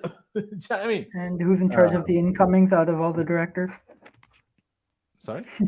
And who's in charge of all of the incomings out of the directors? Well, fucking that's Winstanley. Stanley. Exactly. Exactly. That's the issue. Exactly that. Exactly. EPL experience is massive. Every team presses goalkeepers. And so all that matters is that he's good with the ball at his feet, not that he's used to getting pressed. I don't think, especially for goalies, I think that matters so little, personally. If you're good at goalkeeper, you're a good goalkeeper. Again, Mendy's the best proof for it. You know, we plucked him out of France, and he was incredible from day one. Didn't need to adapt, didn't need nothing. He was just incredible, no problem whatsoever. So why? Especially when Sanchez spent the last, how long was it that he didn't play? Spent the last year not getting experience anyway, just except the bench. So, again, not for reasons that he's not good enough, but it still takes experience away the longer you don't experience it, you know. But anyway, bit of positive news. Fabrizio said that Negotiations are taking place in these hours for Levi Colwill's new contract. Chelsea have improved their proposal and want to make it happen. Talks will continue. Chelsea are confident. They always describe Levi Colwill as untouchable and not for sale. And I think, Pais, if I'm correct in saying, Jacob Steinberg said that we're in advanced talks even for a new contract. Isn't that right? Yeah, he did. I think Nazar's just said the same. Apparently, Colwell's happy with what he's been offered. I think we've obviously improved the proposal. So, yeah, we'll see. I mean, it's great news if he signs. There you go. Ricky, sorry, I did miss it. I will bring it up again in a second after we've finished the Levi Colwill talk. But yeah, hopefully he stays. He's done pretty good in pre-season. Not played as much as I maybe would have expected, to be honest, but obviously he joined up quite late after the Under-21s Euros. But yeah, especially his long passing is unbelievable. And you can even see some of the passes that weren't completed were less his fault, him playing good passes, but the attacker's not expecting them. And the more they play together, the less that will be an issue. I'm sure, Adash, you're also happy if we finally get this Levi Colwill talk out of the way and give him a new contract and don't have to worry about that one at least anymore, right?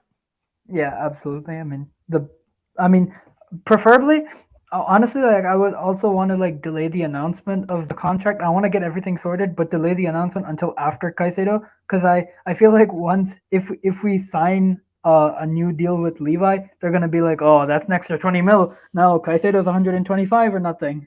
I feel like Brighton might do that. No, I don't disagree with you, mate. I actually don't disagree with you.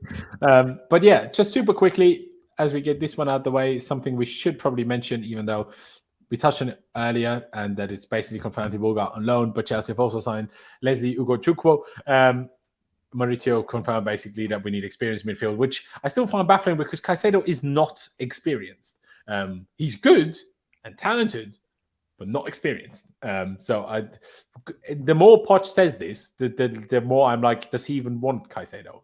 But anyway, I just feel a bit bad for Ugochukwu because Rennes finished, fourth or something? Or fifth? Like, they're in Europe.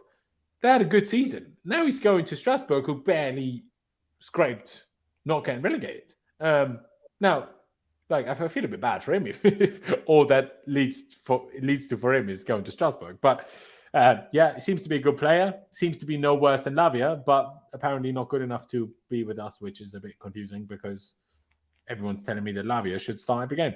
So I don't really understand. But hey, it's another player who I've never heard of until we signed him. We'll need to wait and see how good he is, I guess. Pies, thoughts on this one? I mean, I don't really know. I don't know anything about him, but he looks like a good profile. I'd say that maybe for the future. You know, he's very, very tall. You know, good at tackling. Physical presence as well. Something we really haven't had since like Mykhailo Mudryk. So yeah, he seems good on the ball as well from a few clips I watched. But yeah, you know, got another piece out on him on the website as well if anyone wants to check that out because I don't know him too much to be fair. But yeah. Yeah, there you go. Adash, I assume similar thoughts. None of us would have ever really heard of him before we announced the sign or the news of the signing came out. But I guess if he goes on loan, then I don't have to worry about it until next season, and then I just can see. See, I like this idea though. We sign a player, loan him out first, then I can see on loan whether he's good or not, and then by the time he comes to Chelsea, I don't have to sit here and argue with fans with others like whether a signing is good or not because I would have already known about it. But yeah, instead we argue about players that none of us have seen before. Some are saying he's amazing. Some are saying he's shit. We don't know, do we? But Adash, anything to add, really? Yeah, nothing really. I think, like Pice mentioned, I heard of him. I heard of him a couple of years ago, but he didn't like really break through as I think a lot of people expected. Like when he first came onto the scene, but I think nonetheless a good player, high potential again. Just player, wait and see. He's not gonna revolutionize. Even if he stays with the squad, not gonna like revolutionize our season this year. But hopefully, I mean, if all of these players just slowly start to hit, then we're gonna be like the greatest team in like the history of football. We're just gonna have a stacked lineup of like 35, 15-year-olds who are all like these like world beaters who've gone on like great loans and stuff, but. I mean, not everyone's gonna work out. I mean, hopefully, he can be one of those guys. I guess. Hopefully. But yeah, the last bit before we finish this one off, Ricky Super Chat. Expectations for the season? Can't see us in top 6. Hope despite your Coke or Fanta. Big up, boys. $5 will most certainly buy me a Coca or Fanta. Appreciate it, mate. Adash, I'll start with you. What are your expectations for the season? And can you see us in the top 6? Because Ricky apparently can't. So, I mean, me personally, so I got bit by last season, so I'm trying to go into it with no expectations. I'm just trying to hopefully, my biggest expectation is that we see a style of football. We see like a settled club, like all around. I think that would be like the biggest improvement almost, rather than any kind of on-field achievements or accolades that we win. But I mean, having said that, obviously, I think getting us into I can definitely see us in the top 6. I can't see us in the top 4. I absolutely can't. I can see us being in that next tier, kind of fighting with teams like maybe like an Aston Villa, like a Newcastle, and in that kind of range. But I just don't see us in top 4. I think in terms of cup runs, I think we can do quite well, particularly because we have a lot of youth players who would be willing to show what they're worth and trying to like kind of have that enthusiasm when they play. So when they get those opportunities, I feel like they have a higher chance of taking it. And then that might be more beneficial to us during cup competitions. Whereas, like, you know, if we're forced to play people like Sterling and Cucurella during the league, I can see how that might backfire more. But I guess it's kind of a wait and see. I'm trying not to have too many expectations so I can enjoy the style of play that we're going to have under Poch and try to enjoy the players as they kind of perform well. I guess that's my outlook for the season. Fair dues. Pice, what about you? Similar to Adash? Different? How do you see it? Do you see us getting top 4, let alone top 6? For me, I'll see when the squad's close. If we get Caicedo, if we get Kudus or Elise, we get, you know, maybe another couple signings here and there, I think we could definitely push for top 4. I think the thing is what I'm positive about this season is that we have one game a week, and I think look at what we've been doing in pre-season with not much preparation. Like, we're going to have extra preparation during the season, those extra training sessions, those extra fitness sessions. Like, that's why I'm confident we can make a push for it. But there is like 8 teams that could get top 4. It's really difficult. But yeah, we'll see. See who we sign first. There you go. Expectations for me, anywhere from 4th to 6th. I would be reasonably happy with. Obviously, I want us to get Champions League football in about February. We'll find out whether 5th will be enough for that or not. Honestly, as much as I always want us to be in the Champions League, I want us to compete for the biggest things. With the squad that we have, building such a young squad, I don't actually think it would be the worst if we did a season of Europa League. Conference League would be bad, but if we did a season of Europa League, I don't think that would be the worst necessarily to get our squad the year after that to a position where we can actually challenge for things.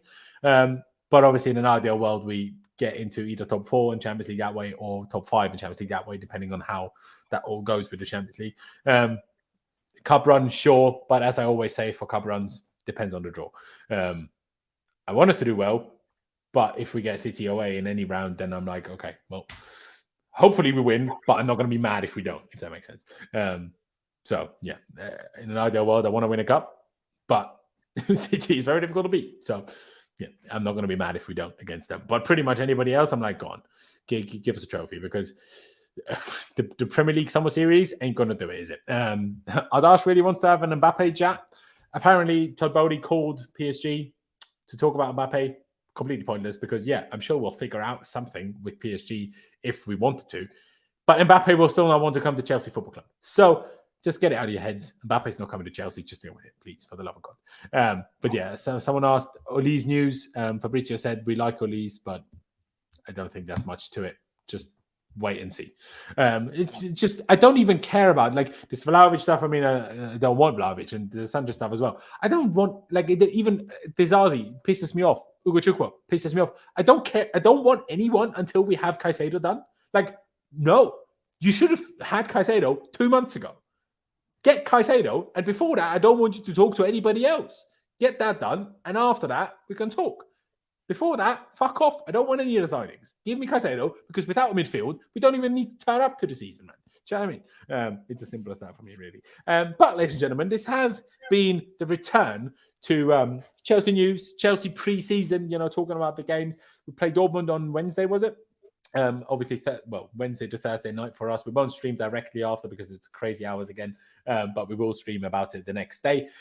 So we will have plenty to talk about. I will try to do as regular streams as I can, sometimes daily, sometimes every 2 days. We'll see how it goes as the summer goes on, ladies and gentlemen. But yeah, if you haven't already, please be sure to subscribe. That would be massively appreciated. Hit that like button if you haven't done so. That would be wonderful. Adash, is what you have on screen. Is that a Twitter now, or is that your Instagram? Oh, that's my Twitter and my Instagram, I think. Twitter. Everybody go follow Adash on Twitter. I haven't put linked it down in the description, but just copy of what you see on screen and follow him over there. That would be massively appreciated. Please do check out Pys's website, londonsfirst.com. Link is, as always, down in the description. Even had Feroz at the press conference of Pochettino after the game yesterday with accreditation of London's First. So doing big things, my man. Appreciate it. And of course, everybody follow Pys on Twitter. He's got 400,000 followers at this point. So chances are most of you already do. But if you don't, please go follow Pys on Twitter because that's where you get all the Chelsea news. But yeah, ladies and gentlemen, thank you guys for watching. Up to Chelsea, upwards and onwards, and we'll see you next time.